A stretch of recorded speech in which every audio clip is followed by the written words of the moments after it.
going to need a minute or so to get the other live streams going, but quite a few developments. Kind of say this almost every time we log in, but quite a few developments are taking place.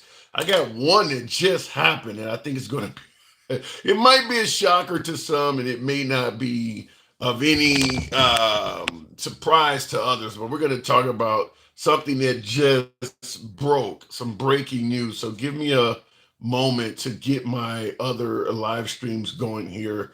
And we should be, if I can get this camera right, we should be operating within a minute or so. So bear with me here so I can get this other shit on the road here.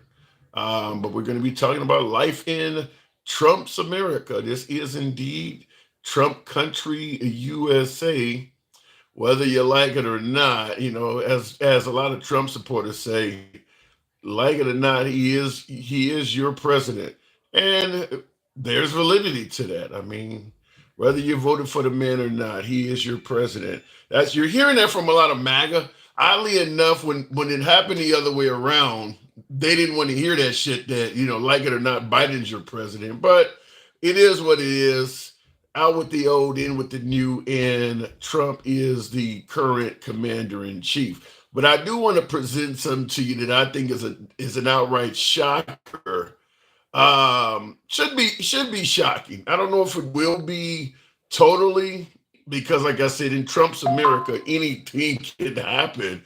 But this one is one that caught me off guard, and I could do nothing more than just shake my head from side to side. But almost done here, and I will get all streams going momentarily here. So I'll go ahead and hit the start here, and that should get us on live if this thing kicks in. Okay, let's see if it does it. Okay, looks like we're good to go. And we'll start in three, two, one. What up, folks? Once again, it is indeed your boy Tim, the handsome liberal. I want to make sure I got everything on Wi-Fi and not on so bear with me here. Okay, there we go. I think we should be good to go. Okay, a few developments as always. It seems like every time we come online, there is something new, or I'll say something new and or unusual coming from the Trump administration. I mean, the Trump administration is I guess for content creators and political talking heads, it's sort of the gift that keeps on giving. There's always something going on in the Trump administration to talk about that is unusual. I'm not talking about from an angle of TDS, Tango Delta Sierra, Trump derangement syndrome. I'm talking about from an era of groundbreaking, historic, unusual. And today is not going to be any different. I'll give it to you in a moment. But before we do that, I want to let you know. I think we've all heard that the Catholic religion has selected a new pope. You see that on the monitor behind me. What is his name? Pope Leo, coming out of Chicago, Illinois. So he is the first American pope coming out of Chicago. Now, I'm not very religious. I've made that clear in the program. I'm not very religious, even though I grew up deeply in the church and aspired to be a pastor when I was a young lad, but I'm not religious now. However, in regards to this topic, the reason I covered it, not only because it is breaking news, but I think this could be very interesting. In fact, even though I don't associate with the Catholic religion at all, when I heard about this, I was quite delighted. And I'm going to tell you why. I think this is a really good thing. I really like this. I made the joke that shit, it might make me turn Catholic. Not likely, but I really like the fact that they have elected a pope from the USA from Chicago. And you may know where I'm going with this. We'll talk about it in a minute. Also, we always come with receipts. We come with clips. Today is no different. I want you to hear a little bit of ongoing. I don't want to get problems with the cable here, but we'll get the HDMI cable working there in a minute. But I want you to hear a clip coming from. This is what I told you. I said I got a surprise for you. This is it. This is the surprise I have for you. This might be a shocker to some. Others may not find this to be shocking at all, and to some degree, is almost expected coming from President Trump. Nevertheless, minutes ago, one of the co-hosts of The Five, Judge Jeanine Pirro, will be appointed interim United States Attorney for the District of Columbia. President Trump announced that on Truth Social just moments ago. Jeanine was Assistant District Attorney for Westchester County, New York, and then went on to serve as County Judge and District Attorney, where she was the first woman ever to be elected to those positions. She will be leaving Fox to take this position, and we obviously wish her well. Hey, Sean. Now, you know Judge Jeanine Pirro is nothing more than a mouthpiece for President Trump. There's not going to be anything unbiased about Judge Jeanine Pirro at all. So for my folks that are celebrating this appointment, and I see I got a few folks on YouTube like this guy going awesome. Now, Judge Jeanine Pirro is the one I often criticize on the program as one of the reasons I don't watch Fox as much as I used to, even though I have enjoyed watching Fox for almost 20 years. On January 6th, on the evening of January 6th, we all know what happened on January 6th, Judge Jeanine Pirro from the Fox News studios in New York, and I know where they're at because I've been at the desk she's sitting at when she reports. I mean, I literally have been in the Fox News studios and sat at her desk. She announced that the January 6th protesters were Antifa. She said that the evening of January 6th from the studios in New York. She's not even in DC, and she's on television blaming January 6th on Antifa. Now, we're 4 years out, and that's never been proven. So she clearly was just making up something to hopefully help Trump, help MAGA, and divert the attention. I just don't see her making a good judge. She is 100% biased in favor of Trump. Any belief, legislation, or direction Trump wants to lead the country in, Judge Jeanine Pirro can be predicted ahead of time to go in that same direction. There is nothing, absolutely nothing fair or unbiased about Judge Jeanine Pirro. Now, if you like the direction Trump is leading the country in, if you're MAGA, if you lean right, then yeah, she should be a great pick. But if you prefer justice, then maybe not so much, because she's going to go the MAGA direction, whether or not it's a legitimate case or not. If you've been watching her on The Five, and I've been watching The Five literally since the first day it was televised, literally since the very first day before Judge Jeanine Pirro was even on the program. If you've been watching The Five, you'll know Judge Jeanine Pirro defends Trump no matter what. She defends Trump's policies, Trump's legislation, no matter what. So she is not unbiased in any way, fashion, or form.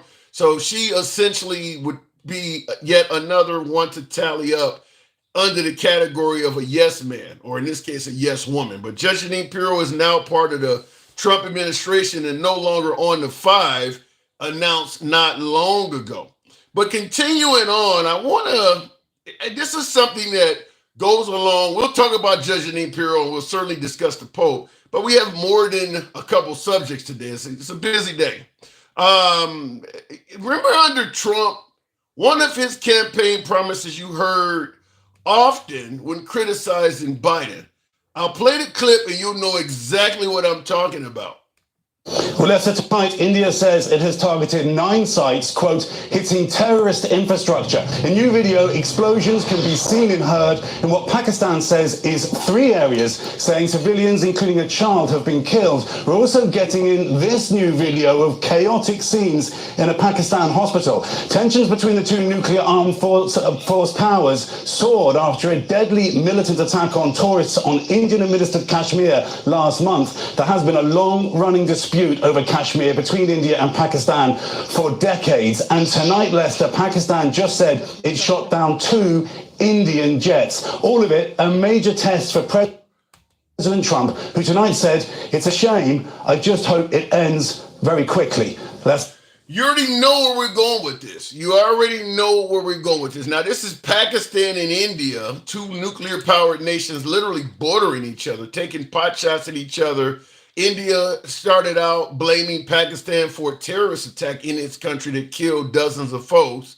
So India started bombing targets throughout Pakistan, and Pakistan is now shooting down, or at least claiming they're shooting down Indian fighter jets from the nation of India.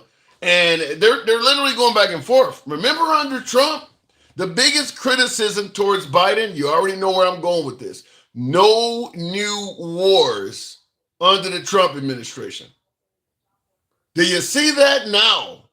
Do you see that now? We still obviously had a Ukraine-Russian war existing to the point where Marco Rubio, operating on behalf of the Trump administration, has stated that if they don't have a ceasefire, America's considering just abandoning the effort to end that war.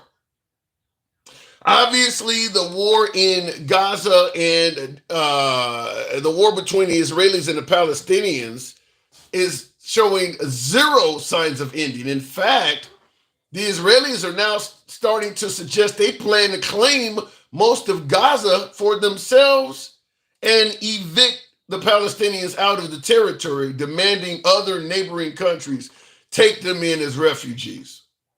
So under Trump's first term, the boasting point was no new wars under me. Under Trump's second term, it appears to be endless wars taking place.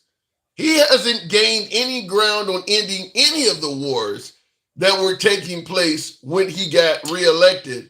And in fact, now we're talking about India and Pakistan, indicating a whole new war is beginning as well. So we're not talking three hotspots all happening simultaneously under the Trump administration. And we haven't even began to talk about what China may do with Taiwan. We haven't even discussed that yet, which was a major point of discussion for President Trump under the Biden administration. He continually touted that Biden was a weak president and China was likely to do something with Taiwan. So we don't know. We're not speculating, but understanding the Trump administration absolutely was doing that under Biden. No new wars. No new wars. What say you? Also, last but not least, this one here, this may end up falling under the, what I guess Hillary Clinton would say, deplorable category. This one here could certainly be viewed as disturbing, but nevertheless, we're talking Trump 2.0, and Trump doesn't give a damn about anything referred to as disturbing. Officials have told CBS News the U.S. could soon start deporting migrants to Libya. Flights to the North African country could take off as early as this week, despite the nation's years-long history of violence, civil war, and humanitarian rights concerns. Camila Montoya Galvez joins me now. Camila, why Libya?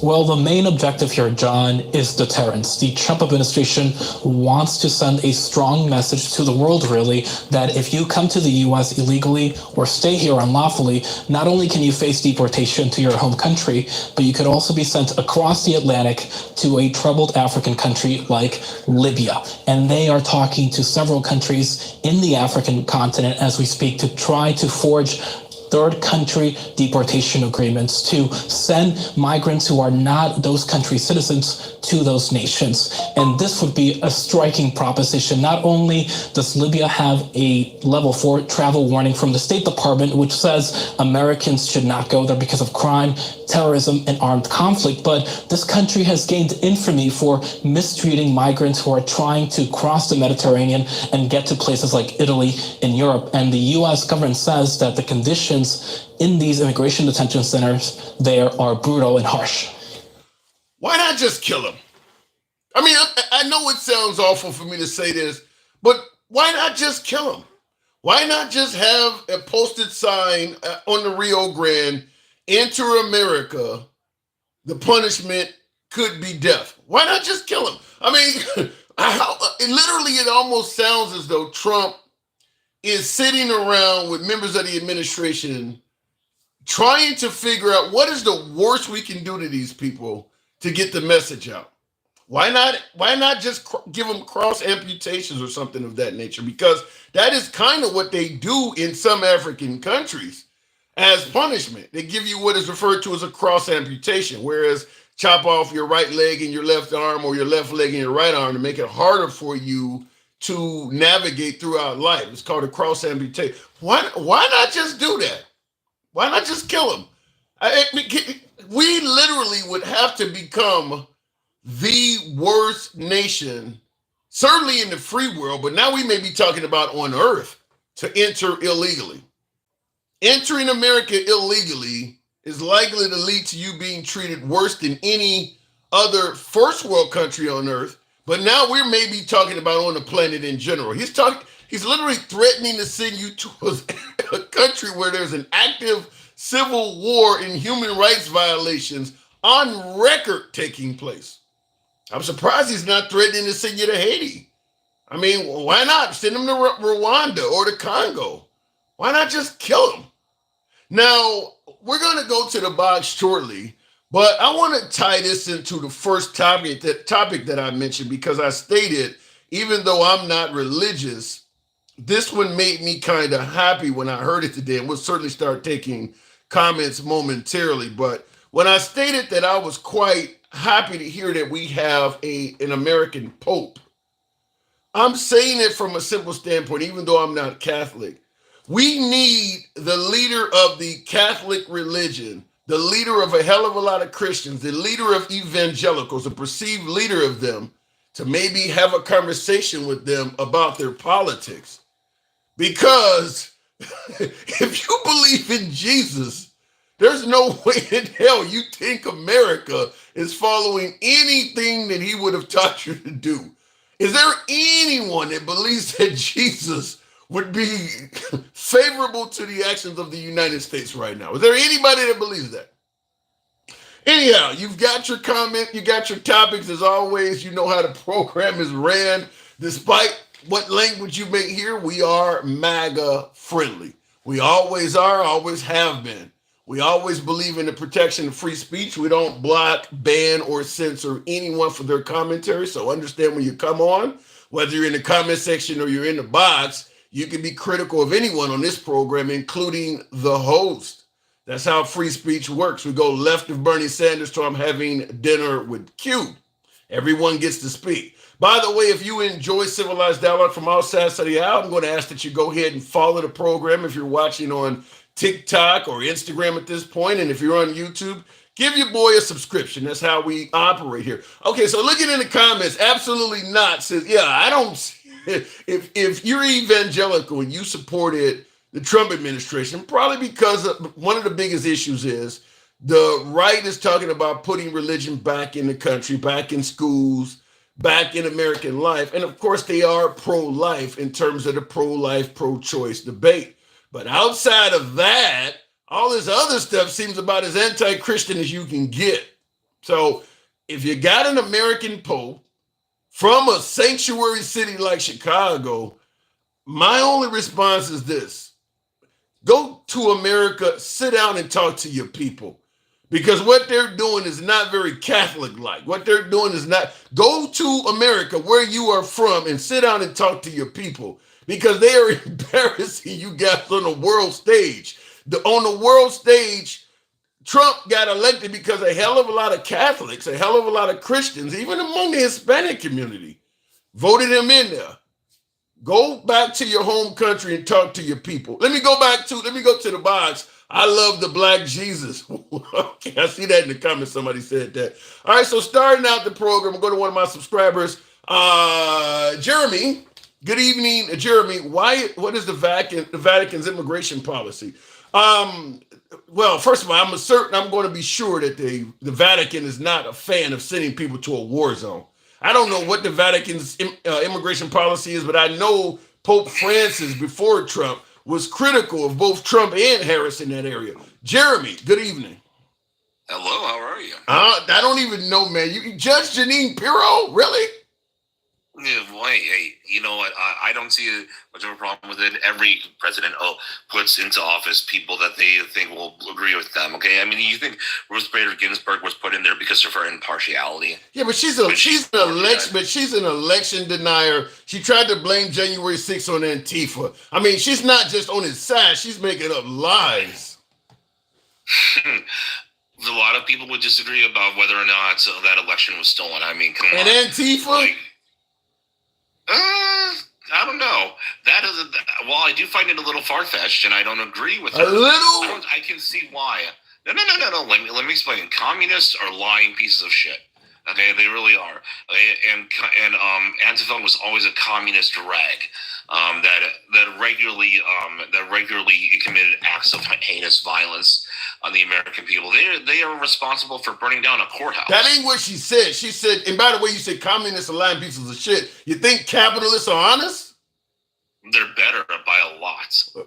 Based on what? Capitalism is all. I mean, you got the reason we're dealing with this China issue and these illegal immigration issues are all because of capitalism. Greedy motherfuckers in this country wanted to make money. No. That's not why. The real reason and why is because of the fact that a lot of people. First off, a lot of the people on the top who are the top capitalists, the 1% or more of social democrats. They're like, if you look at most of the billionaires, they're social democrats. That's not true. I don't believe that. But also, capitalism is more honest. It acknowledges human greed and requires you to actually trade it for something valuable, and it allows you for competition. Communists are disgusting worms. They really are, and I'll tell you why. Most communists are jealous of people who are unsuccessful. And Leonite is the unsuccessful eaters of the world. We saw this when Lenin and Stalin were in power. They would go around to find people who were jealous and angry of success. And they would kill the kulaks. The kulaks are the more successful, harder working farmers, and they would tell the less successful people who were selfish and didn't care about anybody but themselves. Hey, where the hell you read that in Reagan's description of communism 101? Where'd you get that? Have you ever heard of Dostoevsky? No. Oh. Great writer. You should read him. Well, let me just say this. If you grew up in America, because we don't favor communism with our issues with everything from North Vietnam during the day to Russia, you're not going to get an honest picture of communism in America. We're going to just about anywhere you hear is going to be negative. I mean, I'm not saying that communism is something great, but I am saying there's going to be a hell of a lot of propaganda floating around in America that's anti-communism. Yeah, well, let me just explain it like this. If you want to, even though communism is not seen as bad as fascism, all socialism, including fascism, yes, if you actually read what the fascists actually wrote and how honest they were about their ideology, they were absolutely socialists. All socialism comes down onto like some of the worst people that have ever been created in the world. And if you look at the type of people who support it, it's always people. Well, not always, but 90% of the time, people who are unsuccessful in any particular domain, who then want to take out their anger and their lack of ability to be successful in the world, by forcing people to give them. I can't speak on it for this simple reason. I travel sometimes to the West Coast and I see all of the homelessness out there. I know folks in this country that are working in the gig economy with no health care. All of that's capitalism. That's happening in this country. We're hearing about folks talking about they can't pay their student loans, or we're hearing about the next generation said they cannot afford to buy homes. All of that's capitalism. I mean, you go to socialist countries, people aren't homeless like that because there are policies. Actually, they are. No. If you look at China's communist is not socialist. Yeah, no. Socialism is just a transfer. It is just a It's just a transferring point to communism. No. The end goal is always communism. When Obama was trying to pass the Universal Care Act, and you may be too young to remember all of this, but when he was trying I remember that. I'm old enough. Okay. I'm almost 30. When he was trying to pass the Universal Care Act, all of the countries throughout Europe and Canada that has it, the right was referring to all of that as socialist countries. Canada's not communist. It's not even remotely close to being a communist country. It's a mixed economy. No, it's not. It takes elements. Yes, it is, and so is the United States. We are not a capitalist country.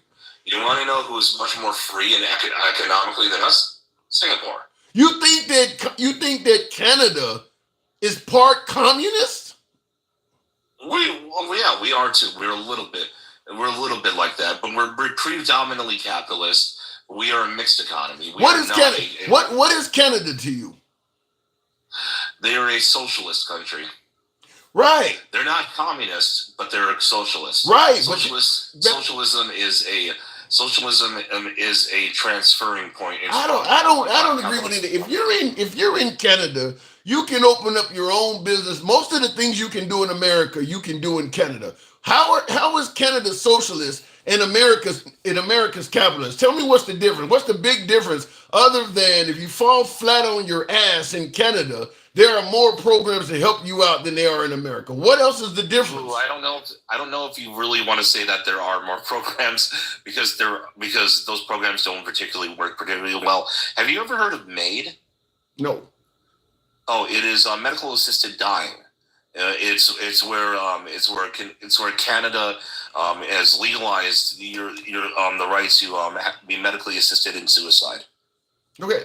I have not heard of that, but when you say the programs don't work particularly well, this is what we've heard when Obamacare was coming out, is that, if we have a universal health care system, the policies that they have in Canada, as you're talking about, or in the UK, their health insurance is not that great. The problem is this: if I don't have health insurance at all, I would much prefer an insurance policy that doesn't work that great. It's still better than people who have nothing at all. I understand how you feel, but if we had a truly capitalist system, or at least a regulated capitalist system where it was 90% capitalist, you would have inexpensive, easy to afford healthcare. We don't have that. You don't know People that. think we do, but we do not. We absolutely do not have a free market system by any stretch of the imagination. It is so heavily regulated to the point where people can't get ahead. And as I mentioned before, MAID is a program that shows just how bankrupt Canada is. So you want a healthcare system that has no regulation. You want a free market system with no regulations? Is that what you're saying? No. I want a much less regulated system. What is currently being regulated? What is currently being regulated that you want to remove? There are actually price floors for certain types of drugs where you're not legally allowed to charge less than a certain amount, which was actually lobbied for by some of the bigger manufacturers of certain drugs. Is that not capitalism? If the folks hear me out. Hear me out. You got a drug and you don't want people to be able to charge less. You want to make as much money as possible. You use the profits you have to go lobby to the politician to pass that into law. You're capitalizing off of an opportunity, which is you can buy out greedy politicians to get your legislation passed. All of that's capitalizing. That's capitalism. That's not capitalism. That's government interference. That's government interference. No, if it is legal, you are capitalizing off of opportunities. If our system legally allows you to buy politicians and you use your money to do it, you're capitalizing off of an available opportunity. That's capitalism. It ain't illegal to do it. That is against capitalism by every stretch of the imagination. No, it's not. That's the government taking its hand and putting it on the scale. And there's other areas where like we can have less regulation. For instance, there are laws that prevent competing hospitals from being within a certain distance of each other. So that was done by the big boys in order to make sure that you couldn't go to a competing hospital that had better rates and better care within a certain mileage, and that puts some I don't think you understand how capitalism is about capitalizing off of any opportunity available to get more wealth. If the government is one of those weapons you can use, if it is available, then capitalizing off of it is fair game. If you can legally put money in the right politician's pocket, let's say, for instance, you got a for-profit prison, and you can pay off the right politician to make crimes that are normally committed in your area felony so that more people come to your prison, it's 100% legal to do that. You're capitalizing off of that opportunity. Using the government is just one more opportunity to capitalize. That's capitalism. That's not how that works. That's not government interference in the market is the opposite of capitalism. Okay, the only time government has any role is when it's supposed to make rules that we all have to follow, and even then, like when it's clearly rules that favor only one side, that's clearly cronyism. That's not real capitalism, and centralizing that authority is closer to socialism than anything else. If you had a capitalist system that had no government interference, you want to down 911 and actually pay the police itemization when they get to your house. Well, we had to shoot the burglar. We charged $200 for each bullet we fire. He fired back. He destroyed our vest. We're going to put that down. You want an invoice for everything the government, if what you're talking about, no government intervention, that means you pay for everything. You want that? Well, here's what I want. I want a mostly capitalist system, not a complete one. Not a complete one. We have like maybe a 50% capitalist system, and then there are other forms of economy such as traditional command and others. Yeah. So we don't really have a predominantly capitalist system. We have a plurality capitalist system. Who has a system? Who has a capitalist system that is more capitalist than America? Singapore. And how are the citizens of Singapore doing compared to Americans who have a system that you're saying is more socialized? Lifespan than we do. Huh? They actually have a longer. They actually have lower healthcare costs. They have a longer life expectancy. They're all the time. They're in most ways doing a lot better than we are. Capitalists don't focus on lifespan and health quality. They focus on money. How are the Singaporeans doing financially compared to Americans? Wait a minute. Do you really believe that the U.S. government doesn't do the exact same thing? I'm just asking you. I'm telling you, capitalism is about money. How are the Singaporeans doing financially compared to the Americans? They're doing actually just almost actually doing better than us. I mean, there's no homeless people in Singapore. Everyone has a home. Their healthcare is a lot better. Like, they are just doing better overall. And they don't get they don't get universal health care. If they're homeless, they don't get any help at all. No, they don't have anything like that. They have help, but it's in the form of nonprofit organizations, not in the form of government assistance. Now, here, let me explain something to you, Tim. So, the reason why I brought up MAID earlier is because if you look at Canada, they have legalized suicide. Okay? They have legalized medical assisted suicide. You have that in America. Well, no, we actually don't. It's illegal. You know somebody that went to jail for trying to commit suicide? They actually do that. It is, look it up. It's actually illegal in the United States. It's not a crime to kill yourself. What are you talking about? It's not a crime to try to kill yourself. Like, you cannot. No medical institution can help you commit suicide. They're not allowed to. You can only go to hospice, which is where they don't help or hurt you. Okay. That's it. That's all they can do. But here's the thing. You want to know what universal healthcare does? In order to save money, the government actually is supposed to have rules and regulations that say you're not allowed to encourage people to take MAID as an option unless they have a disease that cannot be cured and is terminal. So in other words, they have to have an incurable terminal disease.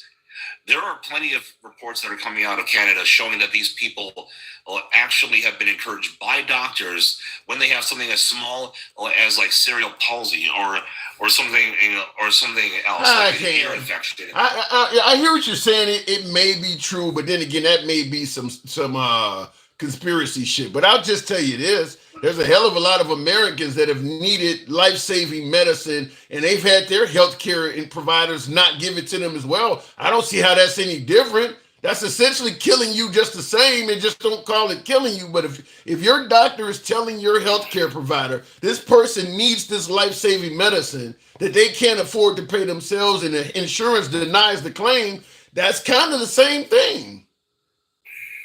Here's the thing.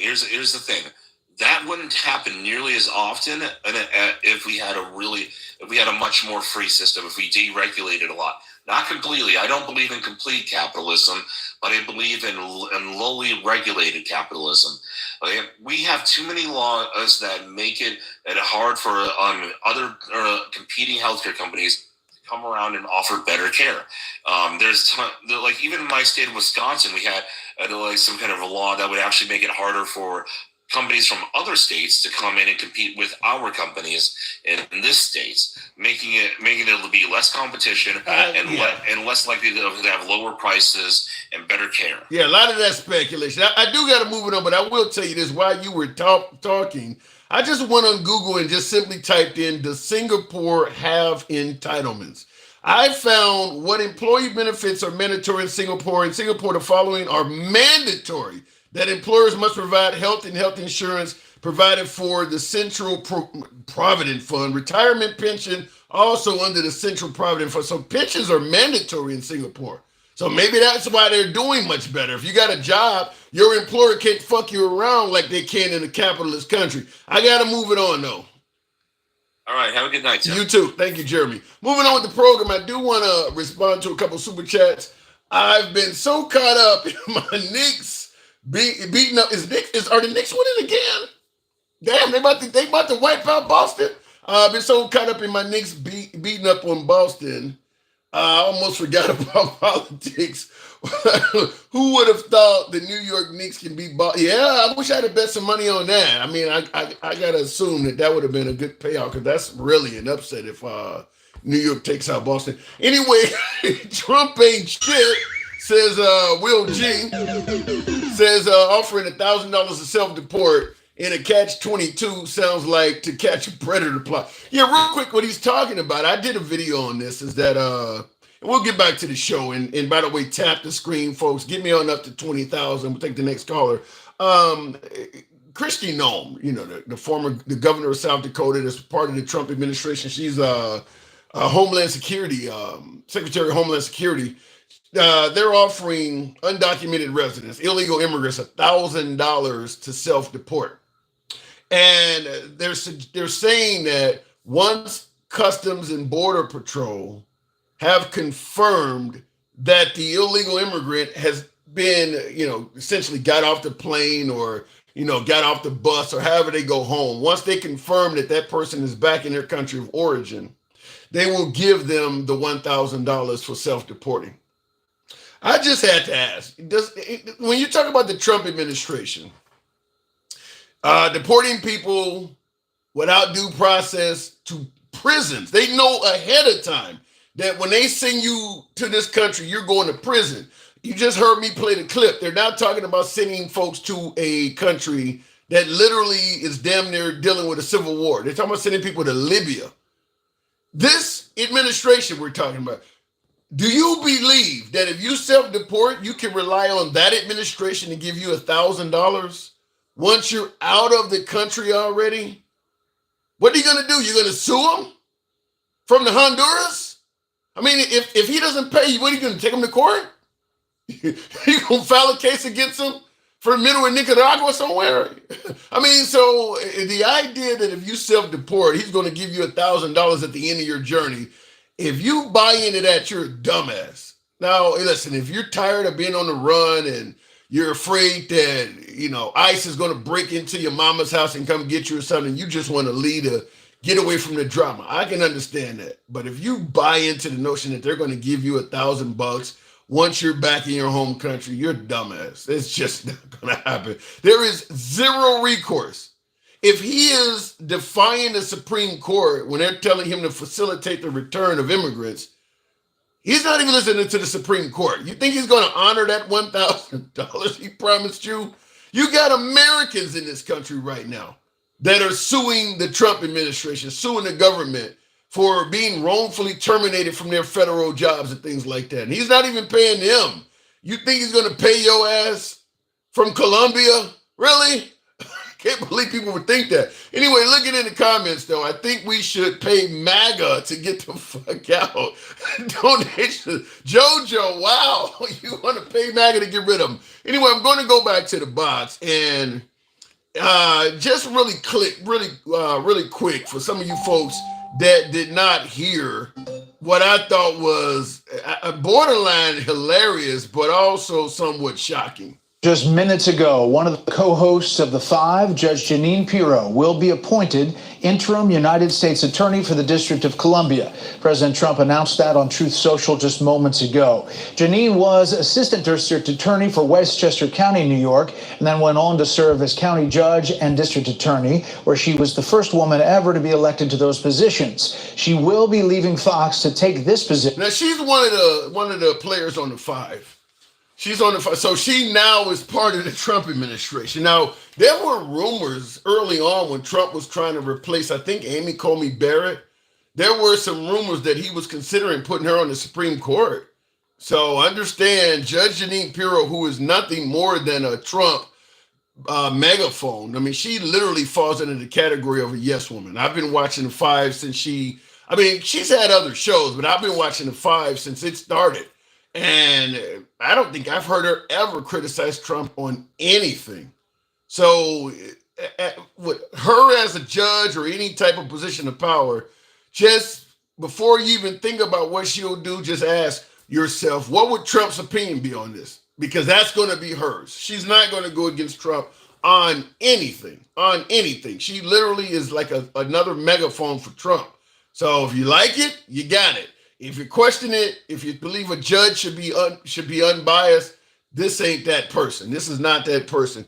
And real quick before I go back to the phones, or better yet to the calls, this one too is a damn shocker. Now I'm only replaying these things because we've had a lot of new viewers join since the live started, but this one here is certainly gonna make the rounds probably worldwide as something that borderlines on inhumanity coming out of the United States. Officials have told CBS News the U.S. could soon start deporting migrants to Libya.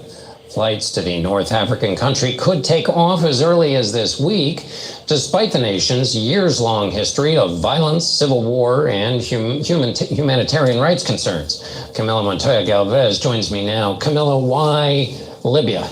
Well, the main objective here, John, is deterrence. The Trump administration wants to send a strong message to the world, really, that if you come to the U.S. illegally or stay here unlawfully, not only can you face deportation to your home country, but you could also be sent across the Atlantic to a troubled African country like Libya. And they are talking to several countries in the African continent as we speak to try to forge third country deportation agreements to send migrants who are not those country citizens to those nations. And this would be a striking proposition. Not only does he gonna fuck around and have Africans speaking Spanish.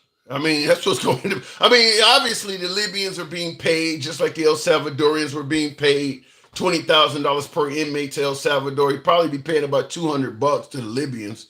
But he's going to fuck around and have Spanish being one of the native languages in Libya.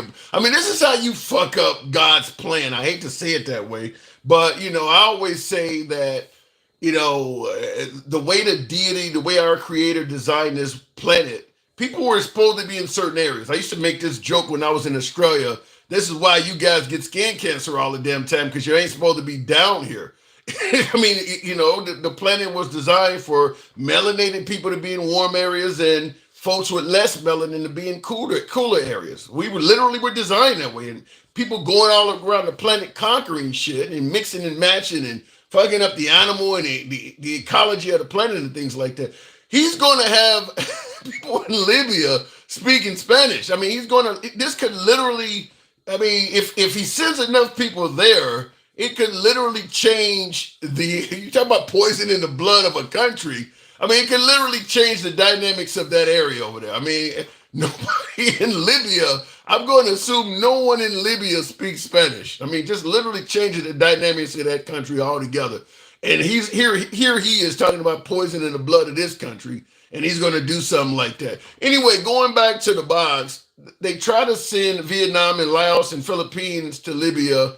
The judge said no. Well, Trump doesn't always listen to judges. He does not always listen to judges. And by the way, my guess is Trump is so anti-immigrant, especially if you're here illegally, He don't care where you go. It's kind of one of those phrases, you know, you don't got to go home, but you can't stay here. He'll deposit you on the Antarctica. As long as you're out of America, he don't care. He will send you anywhere. We will see how the new pope will be with him. Being from Chicago, I'm sure Trump doesn't like some popes. In the past, we're for straight cruelty. Yeah, I mentioned at the beginning of the live, I don't think the Pope is going to, I don't think Trump and the Pope are going to get along. And I am happy we put in a Pope, they put in a Pope from America and one from a sanctuary city like Chicago, because my whole stance is come back to America and talk to your people. Because a hell of a lot of Christians voted Trump in office. A lot of Catholics, a lot of evangelicals sided with Trump over Kamala Harris, thinking that she was in favor of ninth-month abortions. And you got this. Is this what Jesus would do? Look at the Trump administration. And that would Jesus approve of the actions of this administration? Going to the box, Denkel. Fox News is a revolving door to the White House. Yes, it is. And the White House is also, under Trump, a revolving door to Fox News. A lot of Trump personnel also go to Fox News. So it goes both ways. Denkel, good evening. Good evening, good evening. Judge Jeanine Pirro, part of the Trump administration. What say you? I mean, we are we just scratching the surface of DEI? I didn't think of that. I did not think of that. Yeah, she definitely is. Has any one of his cabinet members been worthy or for the job on merit? No. The only thing that makes Judge Jeanine Pirro qualified is she is loyal. That's it. He's hiring based on loyalty, not on merit. Which goes against his principle of it being about a merit-based society. You can't come out and tell everybody that it's all about merit. It's the people who earned it. Well, then, Cal, at least she ain't one of them African American people. Yeah, she's got kind of yellowish brownish skin. Well, I think she's Italian or something. Yeah, but she ain't black. At least that much. Right. But one thing I want to say though is to all of the Trump people, just to give us a little context. Imagine if Joe Biden had got in office and hired everybody from MSNBC, all of the opinion people, would have put them in positions of power to run this country. They would go ape shit. And I've said that before on the live many times, then, Cal, is that for if you believe CNN, I'm talking to my beloved MAGA Saturday out, you know what I'm talking about. If you believe CNN or MSNBC are in the tank for the left, but you don't criticize Fox, I mean, MSNBC and particularly MSNBC, yes, they do lean left, but you don't see MSNBC personalities on stage at Obama or Biden or Kamala Harris rallies and working for the government. The Trump administration is literally intertwined with Fox. They are far more closer to Trump than any MSNBC network during any era of their operation is to the liberals. I agree with that. I just don't see it. And did you see Kash Patel sitting there like a slug in front of that dang committee? It was the finance committee. Yes. He went to the finance committee and did not bring a budget with him. So they sitting there looking at each other talking about, okay, so what? So what you want? Like, how much you want? I see right here you say you want to cut, you know what I'm saying, 2.5 billion. But right here you say you want us to add another. What is it that you want? Well, to some degree, when if they were to ask him a question like that, what is it what you want? The simple answer is whatever my boss says. I mean, I really don't need to bring a budget. Whatever he says, I'm gonna do it anyway. It doesn't matter what the numbers say. If he comes in and tears all those numbers up and say, no, you're gonna allocate this much to that and that, I'm gonna do that. So I can present him with anything I want. He needs to be there. Just like he said he needs to be at all of the negotiations for all these countries, then he should have went to the finance committee instead of sending Kash Patel to sit there and look like a lost puppy. Yeah. He can't even answer any of the questions. They ask him, okay, well, do you believe, in the Fifth Amendment and what it says, and okay, are you going to protect these people? Are you going to open investigations into this stuff? And well, I don't know if I agree with the way you categorize these things. Like that had to be the most dehumanizing thing. Well, I guess not, because these people. Well, I mean, it's embarrassing for 10 minutes, but when you know your boss got your back, okay, so what? You got me on one. I ain't going nowhere. I'm going to still be here tomorrow. I mean, just like Pete Hegseth. Okay, so what? You saw me on Signal, and you got photos of me being on there again after getting criticized. I'm still here, ain't I? I mean, so they almost can act with impunity because they know, Trump's kind of got their back. And real quick before we continue on, in the comments, Aaron M says CNN actually makes Trump look more orange to keep people like you talking, as if you never seen Nancy Pelosi's speech get slowed down to make her appear drunk. That's just politics. Both networks do that. Fox does that shit all the time too. He posts picture of himself as the Pope. We don't need doctor pictures on CNN to understand he's an idiot. Like, that's not. This has got nothing to do with how he appears. I mean, that's like a bonus. That's like a bonus to joke him. But he says and does so many things himself. Like, we don't need CNN to show us anything. Yeah, I always say that if the liberals, I've had some MAGA tell me, I appreciate the fact that you can, have decent dialogue or whatever. And we need more liberals like you. And I often tell them, if more liberals were like me, they would just be punching bags, because you're going to still keep hitting them. I mean, it's just, I don't hit just because I don't hit back. If we put more liberals out there like me that are willing to take the punches, don't censor and roll with it, then you would just use them all as punching bags. They ain't going to stop you from attacking just because we don't respond back. So they have their own opinion. They'll be laughing their way all the way, up to the doors of the jail. Like, they think they're winning, and we trying to explain to them how this situation is not good, how the vast majority of things he said are not coming true, and things are about to get worse. But they laughing, right? Even though we showing them all the people around the world, what's going on. They seem to think like we creating this false reality.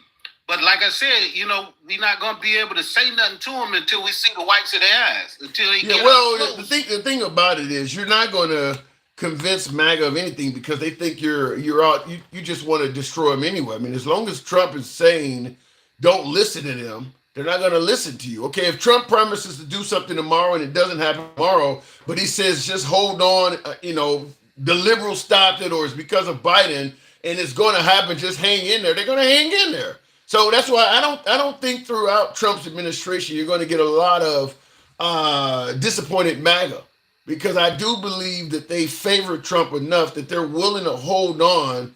Like the 2020 election, I cannot tell you from day one, I've been having debates from the very time he started saying it was stolen back in 2020, and they were like, don't worry, the truth is going to come out. They're still saying that. They're still saying that. Don't worry, the truth. I'm like, he has all of the mechanisms of power, and the truth ain't came out yet. And people like Jeremy get up here and say, well, that's kind of the dispute. There's no freaking dispute. Yeah. There is no other side of this. Even when you said, was it Antifa? Well, it may. And that's what I'm saying, is that if you can get somebody to hang on like that, then they're not going anywhere. I mean, I don't think whether it, I often bring up the Haitian migrants claim, eating cats and dogs and all this stuff. I don't believe Trump needs to prove a damn thing to MAGA. If he says it, it's true. Even if there's no evidence beyond him just simply saying it, it is true based on that. All of Elon Musk's claims of finding waste, fraud, and abuse, all of that's true. We don't need to see any evidence of it at all. We believe it, therefore it is. So I think he's going to have a pretty good amount of support throughout his term. Yeah, but I mean, all he has to do is use just a little bit of common sense to understand that it could not be Antifa or BLM that was doing the rioting, because he pardoned every last person that was involved. That's hilarious. I don't even know where to go with that, but the common sense I guess I would throw out there is the common sense is that Trump said it, therefore it is. It doesn't always have to make sense. It's just he said it. So, but you make a great point. How could it be Antifa? So that means he pardoned some members of Antifa. Right. He just said, when they asked him, which ones do you want to pardon? He said, what did he say? Fuck it. Fuck it, let them all go. Fuck it, let them all. Let the Black Lives Matter out too. Look, I just wanted to say, Jeremy has so many things wrong. I just wanted to correct him on a couple of things. First of all, we do have a hybrid system of government. We're one of the youngest major countries, first world countries. So when we developed our country, we took a little bit of this, we took a little bit of that, we took a little bit of, this stuff, and we tried it out, see what works and what doesn't. So all of that trying to categorize us, talking about Canada's got a little communism, and like, dude, like every society's gonna have. If you want to microanalyze, you could probably find something in every society that had something in it. Yeah. But if he really wants to know, I think he agrees, was that the part about the money in government is really, which is a big part of our problem. Mm-hmm. As far as you were saying, like the lobbyists and all of that stuff. But what he's got to do is he's got to take credit as a party, because they're the ones who passed Citizens United. They're the ones that said that corporations are people. Their vote weighs just as much as my vote, even though they can contribute $1 billion and I can only contribute 50. They're the ones who voted this in, and nobody is talking about it, because now it's so much money in there that if you're gonna be on the Democratic side, you gotta accept money or you can't compete. And that just makes the system virtually impossible for the average middle class or poor person to navigate. You just have no chance at all, because the system is tailored for those who have money. I mean, if you wanted to straighten out politics in America, as opposed to saying we need to get rid of liberals or get rid of Republicans, that would be it. Get rid of money in politics. I mean, just simply put, no one should be able to receive anything financial or tangible for the decisions they make. I mean, we talk about the liberals. Nancy Pelosi made a killing her time in Congress, and it's her husband dealing with all of the stock market, and she claims she's totally innocent to it. And then, of course, everyone around Trump right now, even Marjorie Taylor Greene, she ain't got no stock knowledge at fucking all, is making $2 million. Yeah, she went straight from Star Search or America's Got Talent. Come on now, it's insane. I mean, these people are getting all kinds of inside tips. The Trump administration is enriching the people that are around him with all this insider information to astronomical levels, while they sit there and tell us we got to buy our kids, less dolls, and we don't need 100 pencils.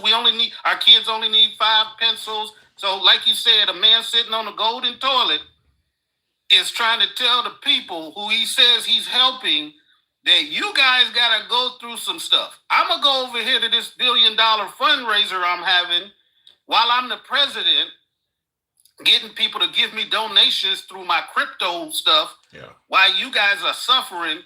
And I'm going to have this $90 million parade to make people proud or patriotic or something, while I spend $30 million on golf, and I tell you what you guys can't get or don't deserve. But let me ask you this, because the MAGA side is going to talk about witch hunts and all of this. What are the chances if Trump, let's say, for instance, he loses in the midterms, which historically that happens. That's not necessarily a dig at Trump, but Obama had his shellacking. During the first midterms, it's historically common for the incumbent to lose in the midterms.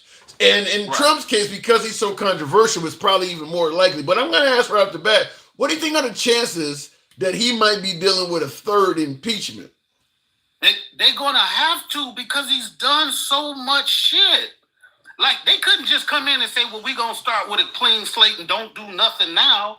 They got so many things that Mike Johnson is not bringing to the House floor that the Democrats have been hollering over. All of this stuff is, having a dang on, a car sale on the front lawn. I forgot all about. You know, the crazy thing is that you say he's done so much. I forgot all about that. I'm thinking about the insider trading. I mean, yeah, there's so many things. Selling assets to the White House with the whole meme or the Bitcoin stuff. I mean, there's so many things. You forget them all. Right, and just a reminder, just to respond to what Jeremy said before I go, is on that same line of train of thought. Trump picks winners and losers, just like he was saying, you know, access to the White House and stuff, that's wrong. Trump literally got up there, I think today or yesterday, and they asked him, was he going to make some concessions for something about like car seats and stuff, like they're all made over in China. Is he going to make a carve out for those things? Because, you know, kids, you got to have a car seat, right. You got to have a, baby bed and all of that stuff. And he was saying, well, no, I don't think I don't want to make a whole bunch of different carve outs for this and that. But he will do it when the people, yeah, because he made a carve out for Rolls Royce and Bentley when he dealt with. Yeah, he said it's not a whole lot of them, so we go, and they're nice quality cars. What the hell does that got to do with Make America Great Again? He's picking winners and losers depending on who's the last person in the room.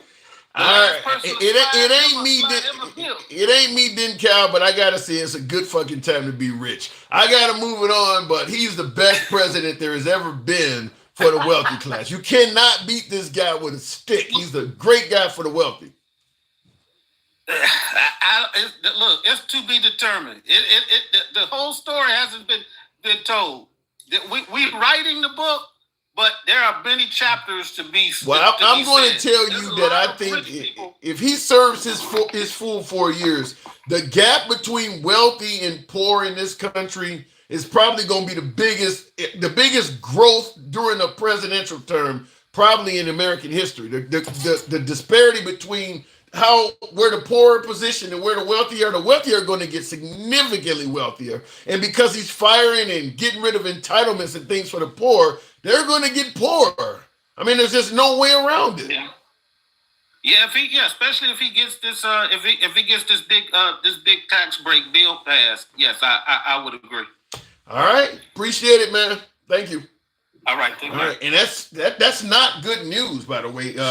Increasing the disparity gap like that. That's not good news, but yeah, I do believe that if things continue going the way they're going, I mean, most of the things he is doing financially benefit those who already are doing well financially. I mean, when you're talking about getting rid of entitlements, but you're making a stronger, more mightier military, well, all of those contracts are going to people who already have money. Whether it's building new jets, whether it's dealing with Elon Starlink and all of this other stuff, all of that stuff is contracts going to people who already have a heap of cash. He's not really doing a lot for the people at the bottom of the scale other than promising them once manufacturing comes back to America, it'll create jobs. Well, those jobs are not going to go to folks like you and me. Especially if you're in Generation X like we are, do you want to work a manufacturing job 5 years from now? Chances are, if you're Gen X, you're looking at the sunset of your working career. So it might benefit, the later generations coming, but the Gen X, you're getting poorer during this time. You're not gaining anything. The stuff he's promising the American people, you're not going to benefit from it. You're just paying for the tariffs right now. When the price of goods and services become more expensive, or God forbid, unavailable altogether, you're going to pay for that. When the jobs come back to America, if they inevitably do, as he's promising, you're not going to be one working them. So you're not going to get the benefit from that. Jeanine Pirro will be sitting right next to Rudy. Are you talking about Rudolph Giuliani? Rudy, who's Rudy? Especially if she hasn't practiced. Oh, you are talking about Rudolph Giuliani.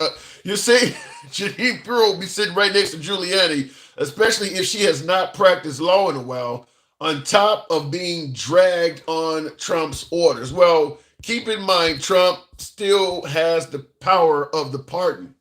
So anything he does, and you got to assume on his way out, it's going to probably be a few pardons just like Biden did. I wouldn't surprise me if Trump has far more. I mean, Biden had some controversial pardons. There's no doubt with his son and Liz Cheney and some of them folks he gave proactive pardons to. Biden did have some controversial pardons.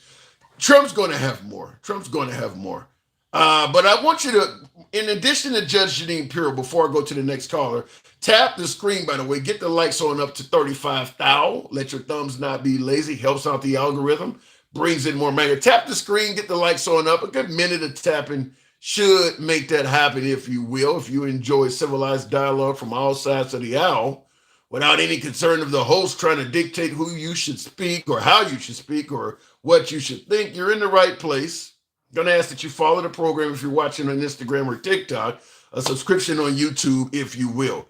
But in addition to Trump appointing someone like Judge Jeanine Pirro to his administration. You're hired. Andrew Giuliani, the son of former New York City Mayor Rudy Giuliani, is joining the Trump administration. Andrew, who stole the show clowning around during his dad's swearing in back in 1994, is now 31 years old. The former pro golfer will work as a public liaison in the White House. His first assignment, organizing the New England Patriots visit after their stunning Super Bowl victory. Now that's just a giveaway. Now it doesn't sound like that's a very important position, but nevertheless, Rudolph Giuliani's son was also given a job by President Trump. So he's kind of just basically giving out favors. You know, look, he caused a lot of grief to Rudolph Giuliani, who went to bat for him in regards to the 2020 election and literally lost it all. I mean, when I say lost it all, I mean lost his career and was claiming bankruptcy. Rudolph Giuliani lost it all dealing with Trump. My guess is he's probably been rewarded handsomely. I mean, Trump is surrounded by a lot of incredibly wealthy people, so it wouldn't be hard to get people to throw him a bone. If you can get Elon Musk to hand out $1 million for folks to sign petitions and shit, wouldn't be hard to get a few money funneled towards Rudolph Giuliani. So Trump's probably, maybe, Trump is not always known to do it, but he's probably made Rudolph Giuliani somewhat whole, because Rudolph Giuliani could easily write a book and probably get at least a 7-figure deal if he say the right shit in the book. Melania probably has 8 figures waiting on her. Anyway, looking in the comments here before we go to the next caller, did you see Ivanka Trump's security show? Wait a minute, did her security shoved the shit out of some guy like a rag doll? No, I didn't, but I want to. I haven't seen that. But look, at the end of the day, if you're getting next to a relative of the president, and I don't see anything wrong with the Trump administration or their security doing that. I mean, if you get too close to one of Obama's kids and you get shoved, it is what it is. I mean, you shouldn't have done it. I understand it. You know who you're dealing with. Real quick, I just want to see. If you want to get your name, phone number, and address off the. Before I go to the next call, I just wanted to see what he's talking about because I have not seen that. Tap the screen, get me up to 30,000, and I want to see what this is here. Damn. Okay, that might have been a bit much. Let me look. It looks like he punched him.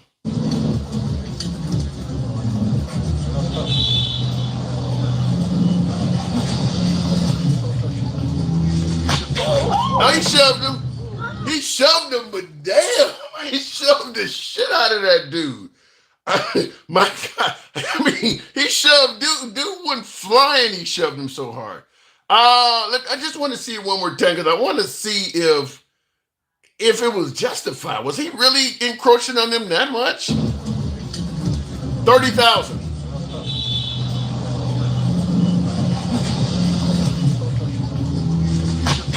Okay, so he was pushing him out of the way, and it looks like, okay, the bodyguard is an African American, and he was pushing this guy back that was getting too close, and it looked like the guy did not like the bodyguard pushing him, and he kind of shoved the bodyguard back a little bit, and the bodyguard took it to 10, took it to level 10. I'm going to agree with Cake Boss and say that's real security. Look, if we're talking about somebody who actively may have, true assassination plots in their life, I want my security to be like that. I'm not going to fault him as much. I mean, because like I said, if you got near one of Obama's kids and that happened, it is what it is. You know who you dealing with. You can't get that close. You know, you get near Beyonce or Jay-Z, that shit could happen. Anyway, going back to the box, D Blue, good evening. Welcome to the program. But he shoved his shit. Dude, damn. Good evening, D Blue. Are you there? What's going on, man? Yeah. Yeah, I'm here. What's up? We're talking about a host of things, but did you? I mean, I'm assuming you probably heard we got a new pope. I don't know if he got a call came in or what. We'll give him a second. Are you there? Can you hear me? Yeah. You went out for a minute there. Yeah, I've heard of the new pope. Okay. For sure. Any opinions on that? Now, I don't know if you're Catholic or not, but the fact is he's an American. He's from Chicago, what is known as a sanctuary city. Any opinions on that? Do you think it might have been deliberate by the Catholic religion? I don't know enough about Catholic religion. To be honest, I'm not much of a fan of religion across the board. But what about the notion, though, that... Seems like a decent enough guy, and he definitely doesn't like Trump. That's for sure. And are you a Trump supporter? No, absolutely not. Okay. Do you think the Pope is out of place for being critical of a president? I mean, when that president is posting images of himself as the Pope, I think it's pretty well justified. I don't know about you. Yeah, you do. You can't argue with that. Yeah, you did do that. But I mean, you just say he seems like he's well enough of a guy. You don't see any because what I'm suggesting is this: it's possible because America is making the most waves, probably outside of Israel, and maybe even more than Israel because we're backing them too. But right now, America is making the most waves controversially than any other country on the planet. And I made the suggestion that they may have got together and voted in an American Pope under the guise of, we need somebody that maybe they can relate to go talk to the people over there. Because at the end of the day, a hell of a lot of evangelicals, Christians and Catholics and Presbyterians voted Trump in. They believe that he's going to put God in schools. He's going to, protect the life of the unborn. So maybe, a case of, we're going to put you in. You go back to your home country and talk to your people because they're electing this. See any possibility? I don't know, man. There's so much going on. One thing, you keep talking about the amount of information that's coming out right now. Mm-hmm. There's an actual term for it that I can't remember. But would it be as psychological? Would it be as Steve Bannon said, flood the zone? Yeah, kind of like that. But it's a psychological tactic where you give people so much petty information that they don't realize or pay attention to the important stuff. What do you think we should be paying attention to that we're not? Probably the fact that we're starting new wars, and we're threatening wars with other countries right now. I think that's pretty important. Well, he's threatening. He's threatening some of everybody. He's threatening Iran if they don't come to the table. He's threatening to potentially take the Panama Canal by force. He's threatening to take possibly Greenland by force. He hasn't threatened militarily to take Canada that way, but he's not speaking favorably of letting them maintain their sovereignty either. But I think people are paying attention to that.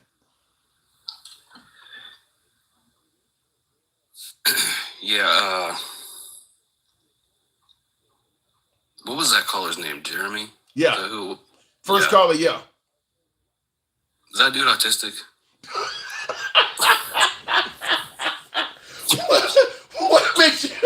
What makes you ask that? Oh my God! Just the mannerisms a little bit, but also, man, he's something else. Singapore is capitalist. Well, I'll tell you this. Capitalist as China. Yeah, I kind of, when I was talking to him, looked that up as well. I think the issue is there are some people in this country that do not believe there should be any entitlements at all. And the minute you start talking about any kind of entitlements, food stamps, housing assistance, universal health care, college assistance, daycare, anything, they start yelling socialism. They don't, because when, like I was telling him, when Obama was trying to pass the Universal Care Act, they were essentially calling every first world country on earth a socialist country, because I used to call into Fox News and debate with O'Reilly when he was still on the radio and all, and John Gibson. And I remember asking him because he was saying the same thing. I was like, give me another country on earth that's capitalist, because every other country, even some of the developing countries, offer their citizens some form of universal health care. So if you think universal health care makes a country socialist, you're essentially saying that America is like one of the only capitalist countries on earth. And he didn't have an answer for that. So in regards to your comment about Jeremy, I think it's a case of these folks just don't want any entitlement programs. Yeah. I can't think of any kind. Even Russia has socialist programs, I think, right? I don't know. I'm not for sure about Russia. But I think just about every first world country does have some form of universal health care. So, and every country in Western Europe is not a socialist country. That makes no damn sense at all. But they were, you heard him trying to suggest that even Canada was communist at some point. No, I cannot see what. No. Well, I guess you could have a maple leaf with a hammer and sickle around it or something. On a flag?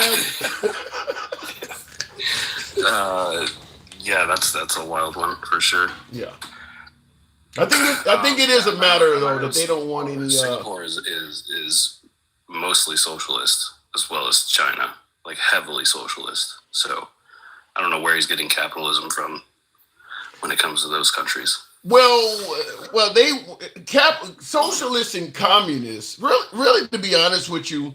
If they don't like the country, they're going to give it every IST other than capitalist. Just like any liberal running for office is generally referred to as a socialist, a communist, a fascist, a Marxist. They're going to give them every IST other than capitalist. And obviously one person can't be all of those. Like Obama. Obama was called every one of those. One person can't be each one of these. Yeah. So I think it's just coming up with any term you can to deface the person. To be fair, it's the same with Trump as well.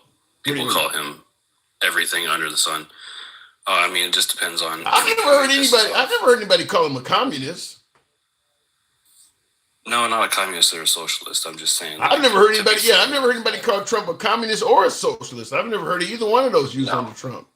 No. I just mean people could say the same thing with some of the shit he bounces around on. Trump, they call a racist. That's a different IST.